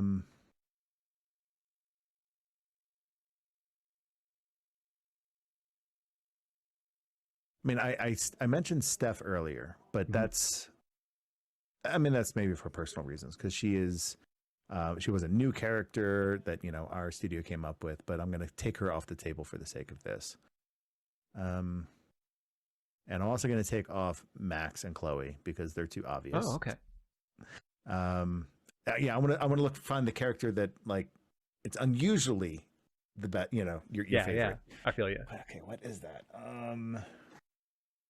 Now that I've put myself in a box, I'm now trying to figure who that is. For some reason, I'm like, actually, the couple at the park was a lot of fun. Oh, arguing a couple. But that's like, no, that's because, well, not that that's the answer, but let's talk about that as an answer. They are a very fun little scene.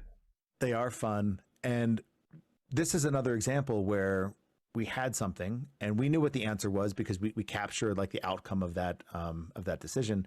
And then in episode 4 or 5, when you're at the hospital, it's like, wait a minute, we could have that couple come into the hospital, and then we can actually conditionalize how they react depending on how well you did with the wine game. that was fun because it's two completely different stories. And you actually impact that story in a tragically awful way if you do it the wrong way. So it's that so payoff. That's an example. That payoff mechanic you're talking about earlier, right? Like, It depending on whether or not you swipe the bottle of wine depends on how you see them later in the hospital. Well, let me see. It's if you. That's right, because if you fail, then she's angry with him. But if you succeed, she thinks that he was a hero. Yeah. And she's like, "Oh, you're such a hero. You saved her." Yeah. Okay. I'm trying to remember the details of how it gets to that decision. But yeah, so that's an example of like unsung hero, fun couple there. Go through that character list. I like Frank because so there's no favorite, but I can tell you about like what I really like about certain characters. Maybe let's go. Yeah, the question.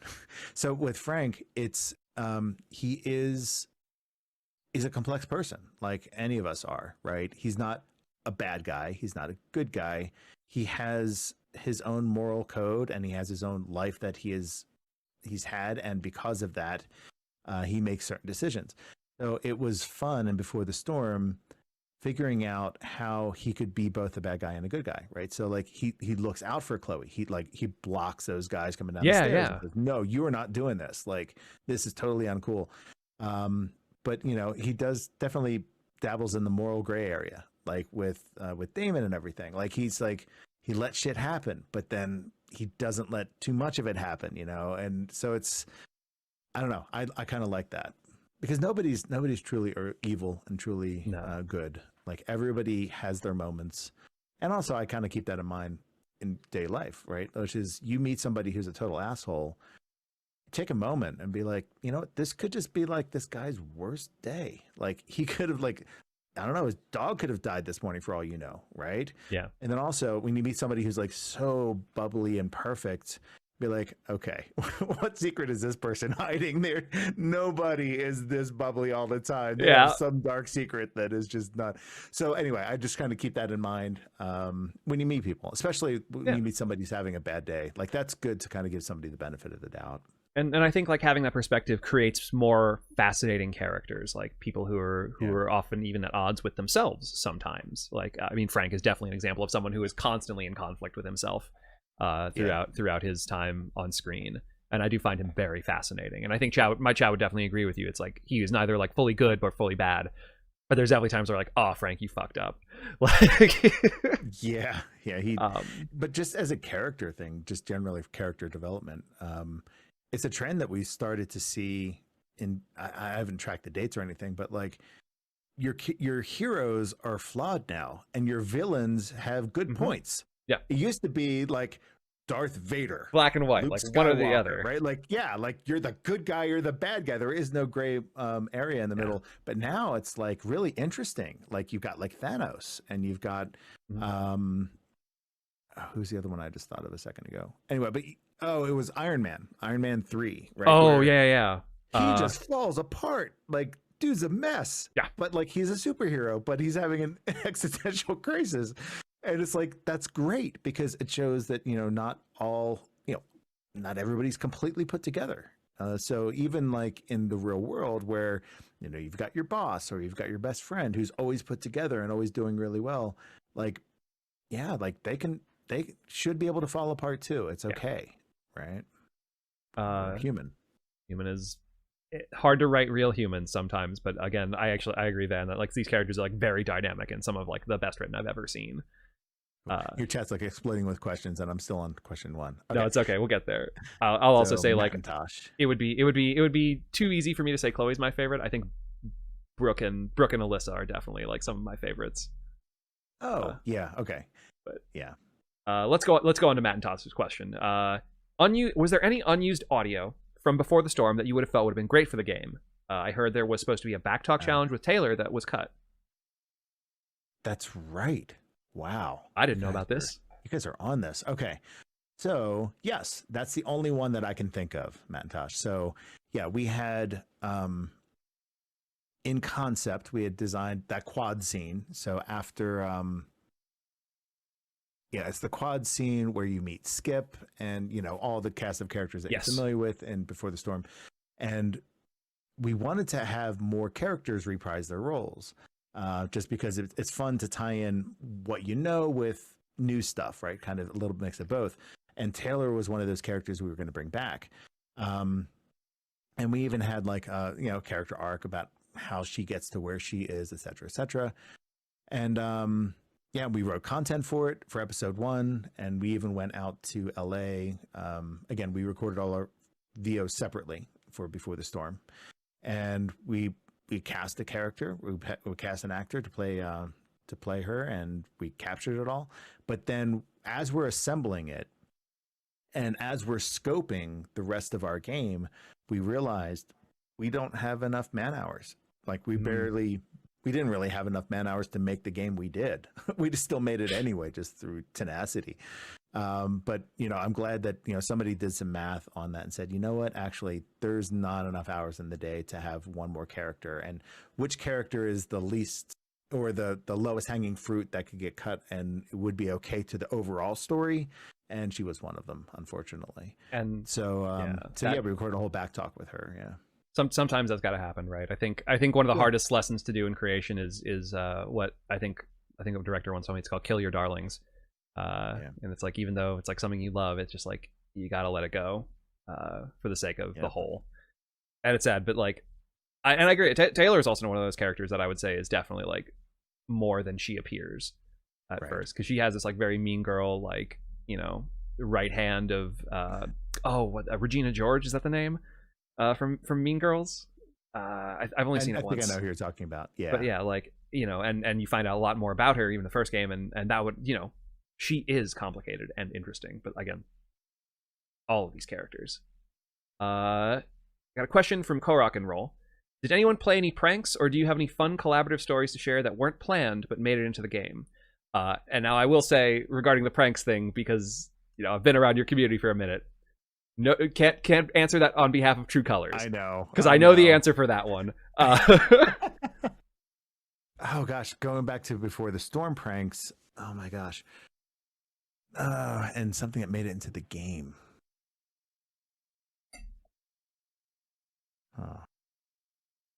So, all right, there wasn't pranks per se, but we definitely, within the small crew that we had. Again, we were Before the Storm. It was a motion capture tech. Her name is Caitlin, Corwin, and myself. Like, that was the crew. And then we had our actors we were working with that day, and we had people playing multiple characters.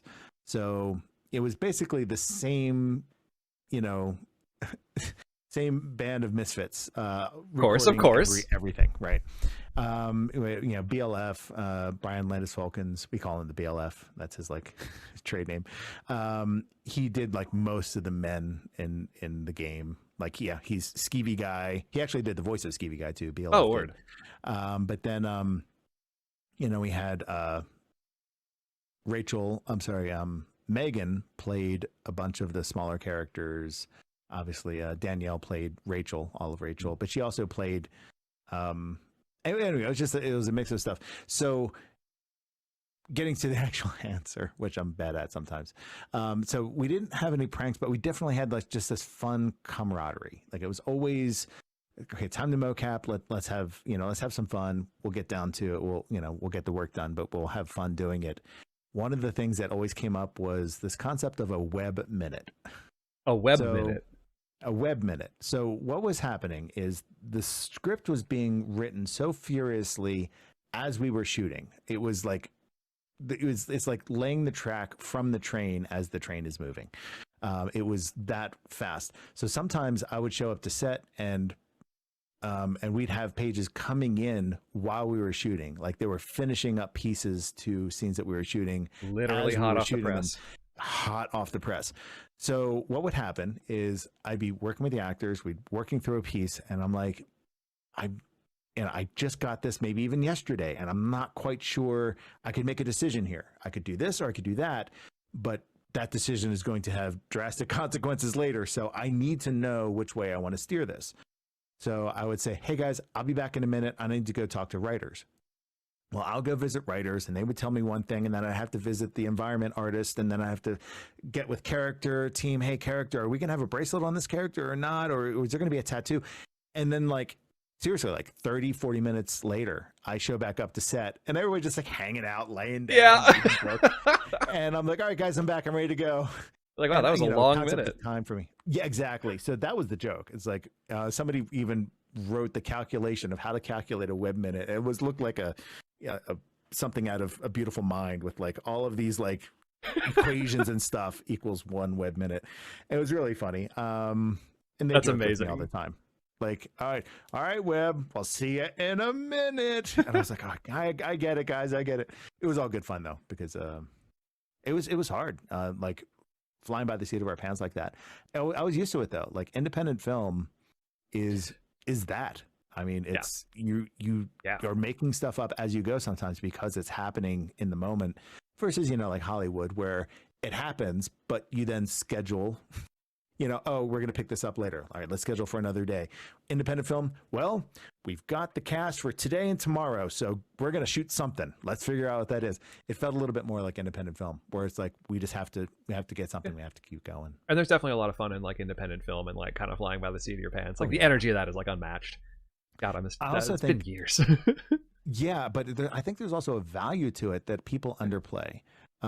There is a like the flying by the seat of your pants, having to think on your feet, like there's like an adrenaline or maybe some other chemical I'm going to make up. I don't know, something that gets in your blood where it makes you sharper. Like you make better decisions when you're in that zone.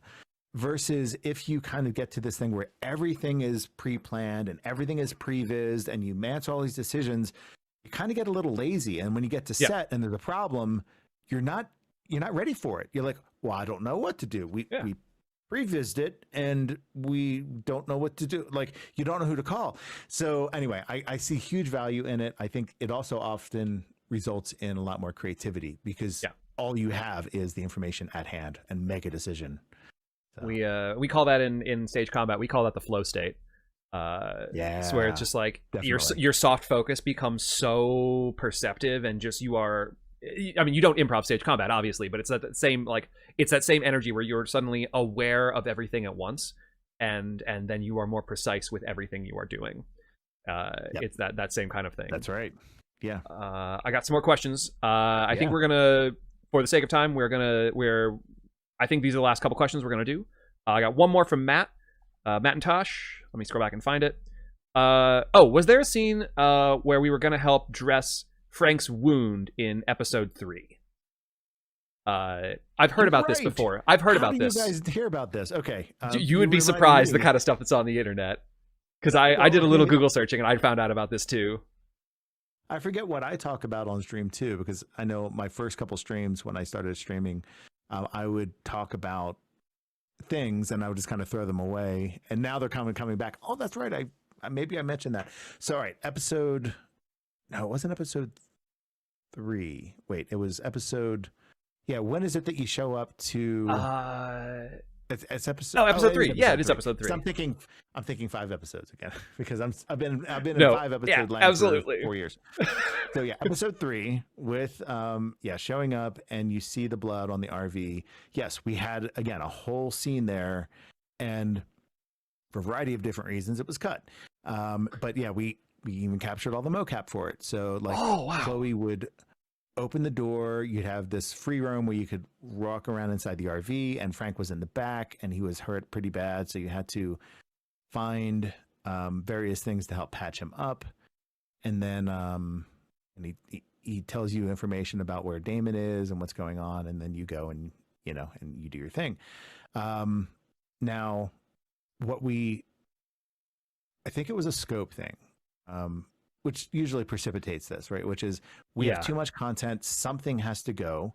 So let's look at what we have and find what can be nipped and still not affect the story. Yeah, and I think narratively speaking, like, first experiencing without that at all, and then the second time understanding that it existed, like, I can see from, like, the bird's eye view perspective where, like, that complicates the final scene a lot. Like, just because, like, now you've had this entire moment with Frank, like, and if you don't give it time and credence in that moment with Damon, like, it it would feel superfluous, and then you have to double down on the amount of stuff you put in the finale, which is already like huge. Like there's a lot of gears turning in that one to begin with, so that's another like having to kill your darlings. Like, yeah, but also, so one of the reasons that I was cool with it was because if Frank was there and if you patch him up, it kind of, when he shows up, it's kind of like, okay, well, there's Frank. Right. Like I saw, you kind of almost expect him to be there because you had such a meaningful interaction with him just a few minutes ago. But by cutting it and having the blood there and she knocks, but you don't quite answer that. You don't know what happened to Frank. And you're just like, well, shit, I'm on my own. Like you don't, I mean, if you're a Life is Strange fan, you know he's alive. But I mean, even if you know that, you don't know if he's going to like assist you. You don't know like, like going into that last encounter, like I will let you know, like my first time, that moment, like I was like, everything is pain. What happens next? I am afraid. You know, like and even the second time through, like I haven't seen all the permutations of it. It's like my heart still races in that scene a lot because I think confrontationally speaking, it's one of the bigger ones in the series where it's just like Damon is, it's, you know,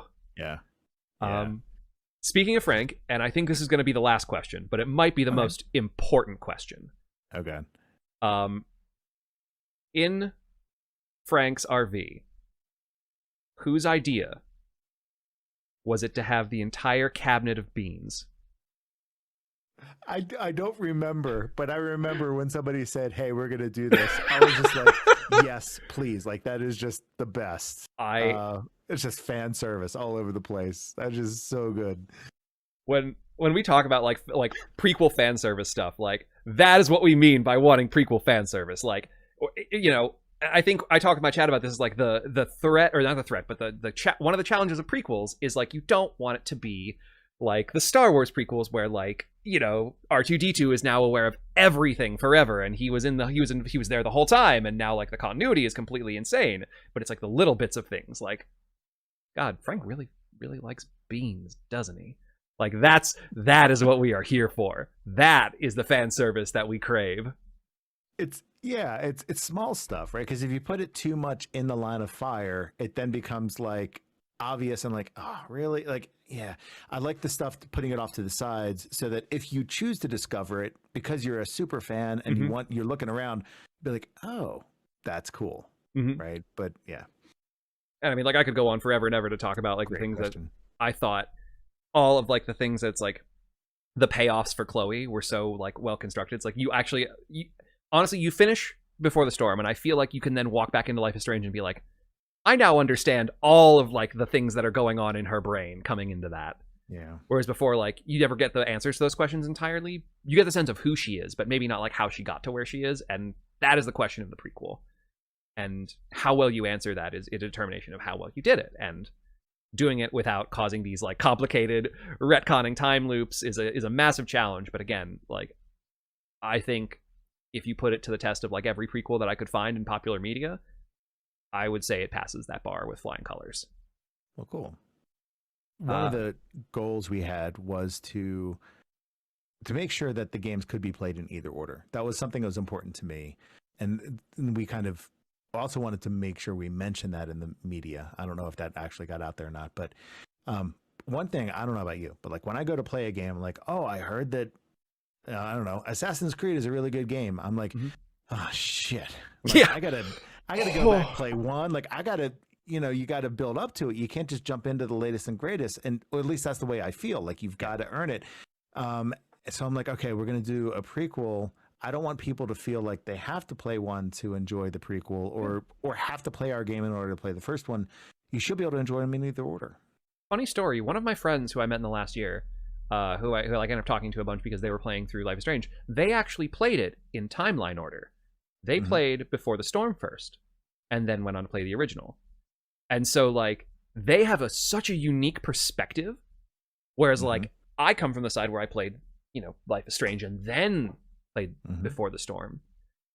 And so I think it's so fascinating to look at those things because, to your point about, you know, it becomes a slog to pursue or to consume media with like such a massive amount of backstory and everything. Mm-hmm. I had one of my really good friends like tell me it's like, you know, superhero movies have become that way, where like the Marvel Cinematic Universe is like, how do I consume one piece of, you know, media that is supposed to be good on its own without going back and having to slug through like 12 movies to get to Endgame, right? Right. And like tough. Sometimes that pays off, right? Like, I mean, Endgame is a really good payoff, but like not everything should be that way.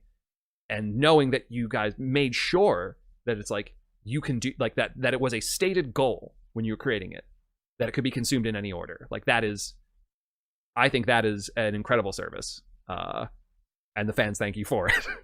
Cool. Yeah, it was hard to do, but we wanted to make sure that anytime we put in something, it was like it could stand on its own in its own way. But also anybody who had played the original game would be like, oh, that's cool.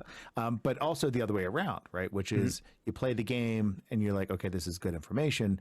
And then when you play the next game, or when you go back to play the original, you're like, oh, that's good. Like it needs to pay off the same way. Of course, it's a totally different experience, like you said with your friend, right? Which is like the way they perceive characters is skewed a certain way or not, depending on the order, but at least it's still consumable in either direction or either one. And with Chloe specifically, like I know a lot of people who played the first game and they're just like, they have trouble dealing with Chloe because, I mean, an honest truth, and one of the things I really love about Chloe is it is fair to define Chloe as a very messy bitch, and we love her for it.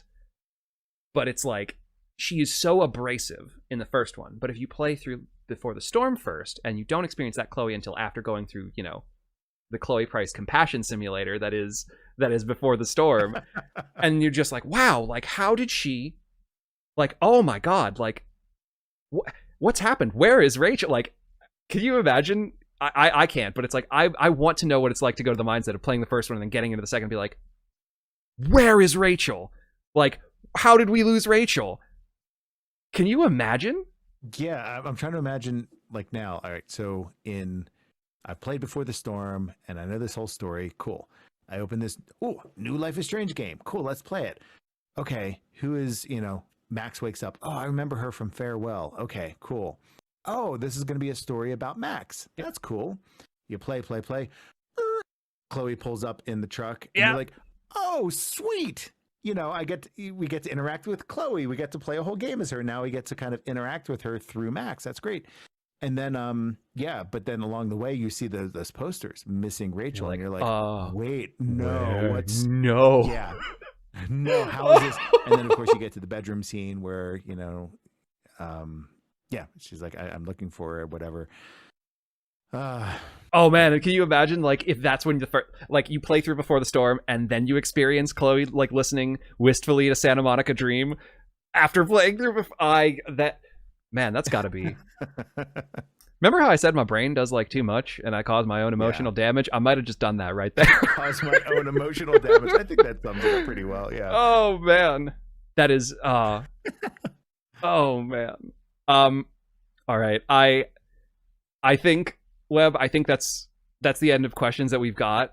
Okay. Once again, like this has been really wonderful. Thank you again so much for coming out to have this conversation with me and with this community. I appreciate it, and we all really appreciate it. And again, like these games mean a lot to me, and I've been slowly indoctrinating my community into it. And thank you again so much for both the work you've done and for this moment here. You're welcome. It's been my pleasure. I wait, sorry guys, I lied, because there is one last thing I'm going to do. There is one last thing I'm going to do. And if I have a couple of Webb's community people here, you all know what's about to happen. Lev. There is, some people know this. I know I got a couple theater people in the chat. There used to be a show hosted by James Lipton inside the Actors Studio. And whenever he would interview his guests, at the end, he would ask them 10 questions. This is something that Webb does at the end of all his interviews, and I think finally it's time the tables were turned. I'm not ready for this. I'm not ready for this at all. So, no. Webb, here we go. The 10 questions of James Lipton. The 10. Yes. What is your favorite word? Not prepared for this at all.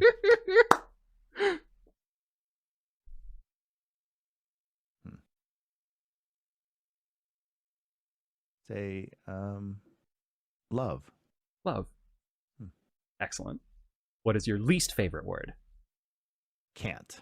This one came up in my stream just the other day, so that one's fresh. But yeah, like can't, only because it's normally it's defeatist, right? It's like somebody says, you know, like, hey, I've got this cool idea. I want to do this. I can't do that. I'm like, no, hold on a second. There's a difference between I can't do that and I can't do that. Right. There's a difference between those two, right? One is like, it's physically not possible. Like I have actual reasons. The other one is just like, either I'm too lazy or I don't think I'm capable of it, or it's going to be too much work. I hate that version of can't. Understandable. Question 3. What turns you on? Emotionally, creatively, mentally, is the sense. Passion and, people who who just come alive when you talk about a certain subject, and they're like, oh my gosh, and they just start going 100 miles an hour. Like, I love that guy. Like, I love that passion. It doesn't matter what it is. Like, it could be about, I don't know, pickup trucks, but like you go nuts and you start talking about, awesome. Like, that is the passion that I love, not necessarily the topic. Yeah, but yeah. I agree with Flav. That is an excellent answer. Question 4. What turns you off? And Flav, behave. I see you in chat. Okay, good answer. All right. What turns me off?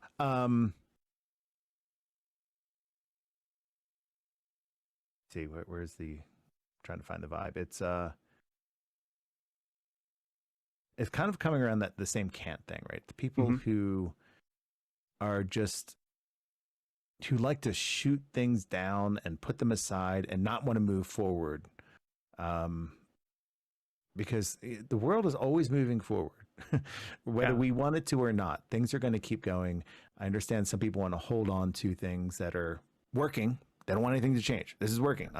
But like, some people, it's not working. And some people want to move forward. And in order to do that, you have to change some things. And I'm sorry if that inconveniences some people. But, and an example of this is like the whole LGBT community, right? It's like, for years, underrepresented, undervoiced, under everything. And now that's starting to come out. And that's inconveniencing a lot of people, like the whole male privilege thing, right? White male privilege thing. So it's like, it's, sorry, it's inconvenient to you, but life needs to move on. Yep. And we need to have people be properly treated in life. And I'm sorry if that makes you feel like you're treated less, which you're not. It's a perception. Anyway, so like, what I don't like is people who aren't willing to move forward, I guess is the shorter version of that. Thank you for letting me think through that. That's all right. I actually had a professor once who said, whose mantra was to dare to fail gloriously. And there's different elements of that, right? There's, on the one hand, you can talk about like stagnation, right? Not taking risks. But then there's people who stagnate for the purpose of comfort, and I think both of those. That was a really good answer. Question. Oh, sorry. I can't do that. Like, just to add on to that, like, I'm the person that will just forge forward bravely with there's no reason I should be brave about things, but I just do anyway. Like, my fear of failure is almost non-existent. The only time I'm scared of failing is if there is really something very specific and very valuable on the line, right? Like, I will very carefully make choices or whatever. But if it's just me failing, if it's like, I want to learn how to, I don't know, 3D print something. I've never done that before. Well, fuck it. I'm going to buy one. I'm going to print. It's going to turn out like shit. I'm going to keep working it until, like, I'm not worried about that. Some people get, so hung up on needing to know everything about a topic before they'll take step one. And that's just like not me. Like, I'm like, oh, I'm interested. I'm going to start doing it, and then I'll figure it out as I go. And maybe that's also why it frustrates me when people aren't willing to take a step forward, because I'm the first person to take that step, even though I have no business taking that step. So amazing. All right. Question 5. What sound or noise do you love? The sound of my kids laughing. Adorable. What sound or noise do you hate? There could be like a whole bunch in this category, but one, maybe it still gives me PTSD. It's just the alarm clock. And you know what I'm talking about? The typical, like it's almost like a patented sound. I don't know how that, but like I haven't heard it in years because ever since we have iPhones, I've been doing that instead of a traditional alarm clock. But I still hear it in a movie, and it just gets me. Just a Pavlovian reaction that's just like, I'm late for school or something. It's awful. Oh my gosh. Question 7. What is your favorite curse word? Oh, fuck. Fair. I mean, it's generic and vanilla or whatever, but like it is very versatile. Yeah, it is versatile, and I've talked about that on my stream, which is just like, you know, fucking this, fuck that. You can use it a verb, adverb. Do you know that old video? I was just about to ask you. Yeah, that was like that's old internet. That's some old internet. That was that used to be one of my favorite. Like I think I might have been in middle school, high school when that came out. I don't really remember. But it was like that used to crack me up so much. Yes. And then you combine them all together. Fuck the fucking fuck you, fuckers. You motherfucking fuckers. Yeah, like it's so good. Question 8. What profession other than your own would you like to attempt? This week, so here's the difficulty with this problem, which is like up until now I've been a musician. Yeah. You know, I mean, I've gotten paid to be a musician. I've gotten paid to be a teacher. I've been paid to be a programmer, a systems engineer. In filmmaking, I've gotten paid to write, paid to produce, paid to direct, paid to edit, paid to be a DP. Like every possible role, I've done something on some film in some capacity. I'm now have been a game director and a motion capture and performance director. Like I love everything that I do. And so I'd have to check. So all those are on the one side of the wall, which is I can't pick any of those because those are things I've already done.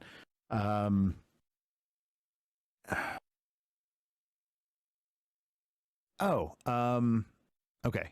Yeah, this is probably something. Just a philosopher.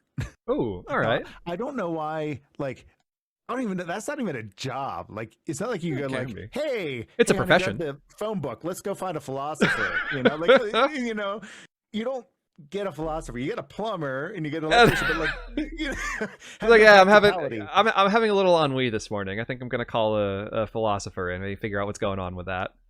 Right. So that doesn't really add up. But I love the concept of just batting ideas around for the sake of batting ideas around, even though like there's no goal. It drives my wife nuts. She's a chemist and she's like, there's a concrete answer. Yes. So when I'm like, you know, she says something and I'm like, or is it? She's like, oh, you shut up. Like, you know, like, don't give me your philosophy crap, Webb. I'm like, okay. Yeah, so I would say that. And then conversely, question 9, what profession would you not like to do? Oh, right.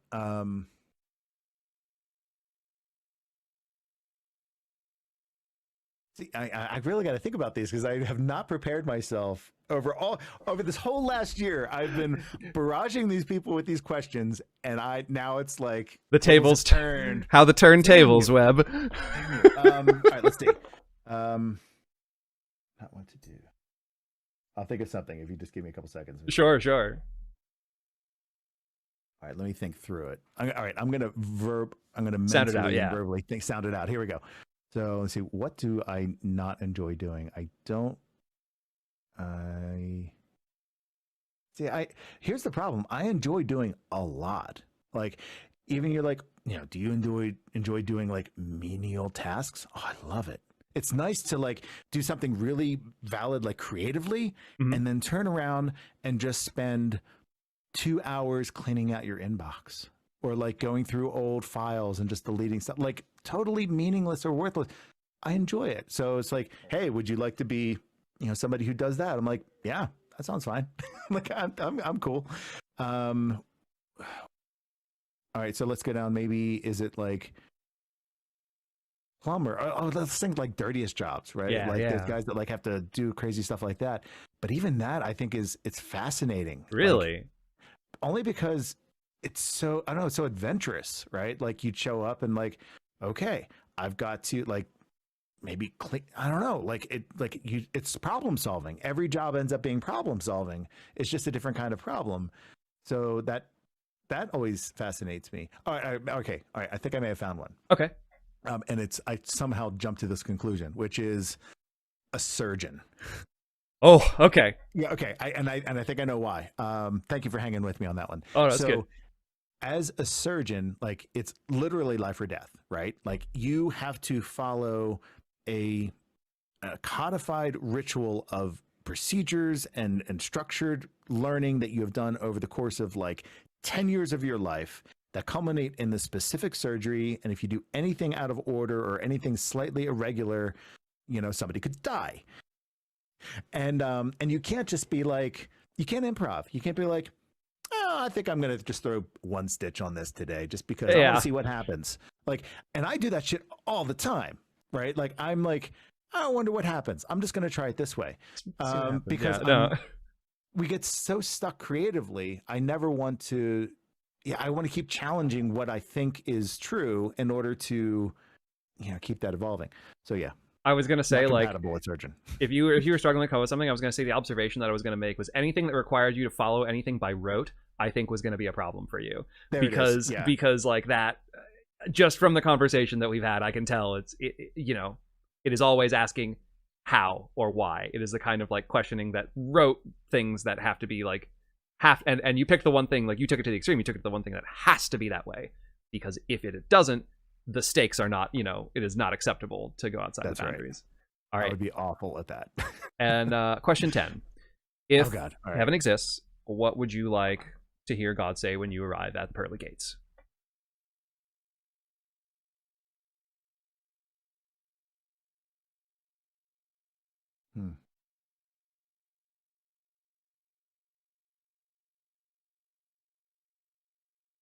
Oh, okay. Yeah. All right. I got one, which is, you mattered. Wait, I think I stole that from, accidentally, from Graham, who I had on a few weeks. Oh, no. As I said that, I heard him saying it in my head.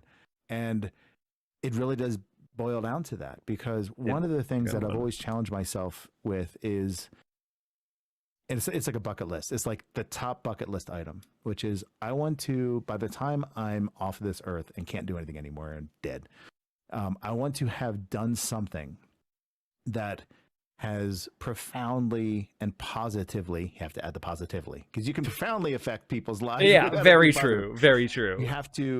I want to have done something that profoundly and positively affects as many people as possible. I don't know what that is. I don't know if I've even done anything remotely to that, but that's like the goal. And I mean, an example in the real world would be like, I don't know, Steve Jobs' an iPhone, right? Like he did something that transformed, you could debate whether it's good or bad, like, because we all have iPhones and sure, have their good and bads. But pick something like that, that's aiming big. But I have a feeling that when the dust settles, it'll be something more subtle than that. But I want to hear what you did mattered, and it did make a difference, and people's lives were positively affected. And then I'll be like, okay, good. Like it was worth it. It was, because it's, dude, life fucking hard, right? Yeah, like, yeah. It's hard. So it is on the other end and being validated would be really nice. Yeah, dig it. That is a great answer. All right, and that is the 10 questions of James Lipton that you have now run the gauntlet. I have. Okay, cool. I actually have valid answers. I've actually thought through them now, and I have avoided thinking through them for myself for a year now. So thank you for that. You're welcome. I deliberately did not include it in anything I said to you beforehand because I wanted to catch you off guard. I apologize for that. Well, and that works. No, that's good, because usually when I do my interviews, I at least send them the list of questions. I didn't know that. I'm the opposite. I send them no questions for the whole interview, and that's the only list that I send. Oh, so everything else is going to be off the cuff. So good luck. You're on your own. But these you can count on. Whoops. Touche. Well, once again, Each Webb. their own. No, that's awesome. Once again, Webb, thank you so much for coming out to join us tonight. This was an excellent experience for me, for the community, and I think we've all gotten some really cool information and stuff out of it. Zell's throwing the shout out to you. If you are not already, please go and follow Webb. They also stream. They just celebrated their year anniversary of streaming, and I've been checking out that channel for a while. It's a very cool channel, Webb. You do a lot of cool stuff. Particularly love the bass playing as a musician. You play the bass in a way that I wish that I could discipline myself to. But again, thank you all so much for joining us tonight. Webb, is there anything else you'd like to say to the community before we close the interview? No, just thank you for having me on. I know a lot of people are scared to approach me, and I don't know why. Because you're like, I don't know, this is some guy. He's like, maybe famous or attached to something that is big or has a lot of recognition, but like I'm accessible, I'm easy, like I love talking to people, I love connecting with people, so like this is a no-brainer. So as soon as you're like, hey, do you want to call in, I'm like, yes. Just like you responded same night, and I sent that to you at like I think 1 a.m, which was like 1 for me, which was not that late for you, but I was like, right. I think I got a response for you within 20 minutes, and I was just like, what? Oh yeah, it's easy. Yeah, you're a cool guy. Like if I didn't know who you were, I would have taken a pause and sure like watched the person's channel for a bit, but like I'd already been on your stream. I already knew your personality and everything, and so it was like a no-brainer. Yeah. And I'm really, again, I'm so happy you came out to do this. This was a lot of fun. I really enjoyed it. Great. Cool. Thank you so much, Webb, and I hope you have a wonderful rest of your night. Thank you. And you too. Thank you, everybody. Good night, Webb. Good night.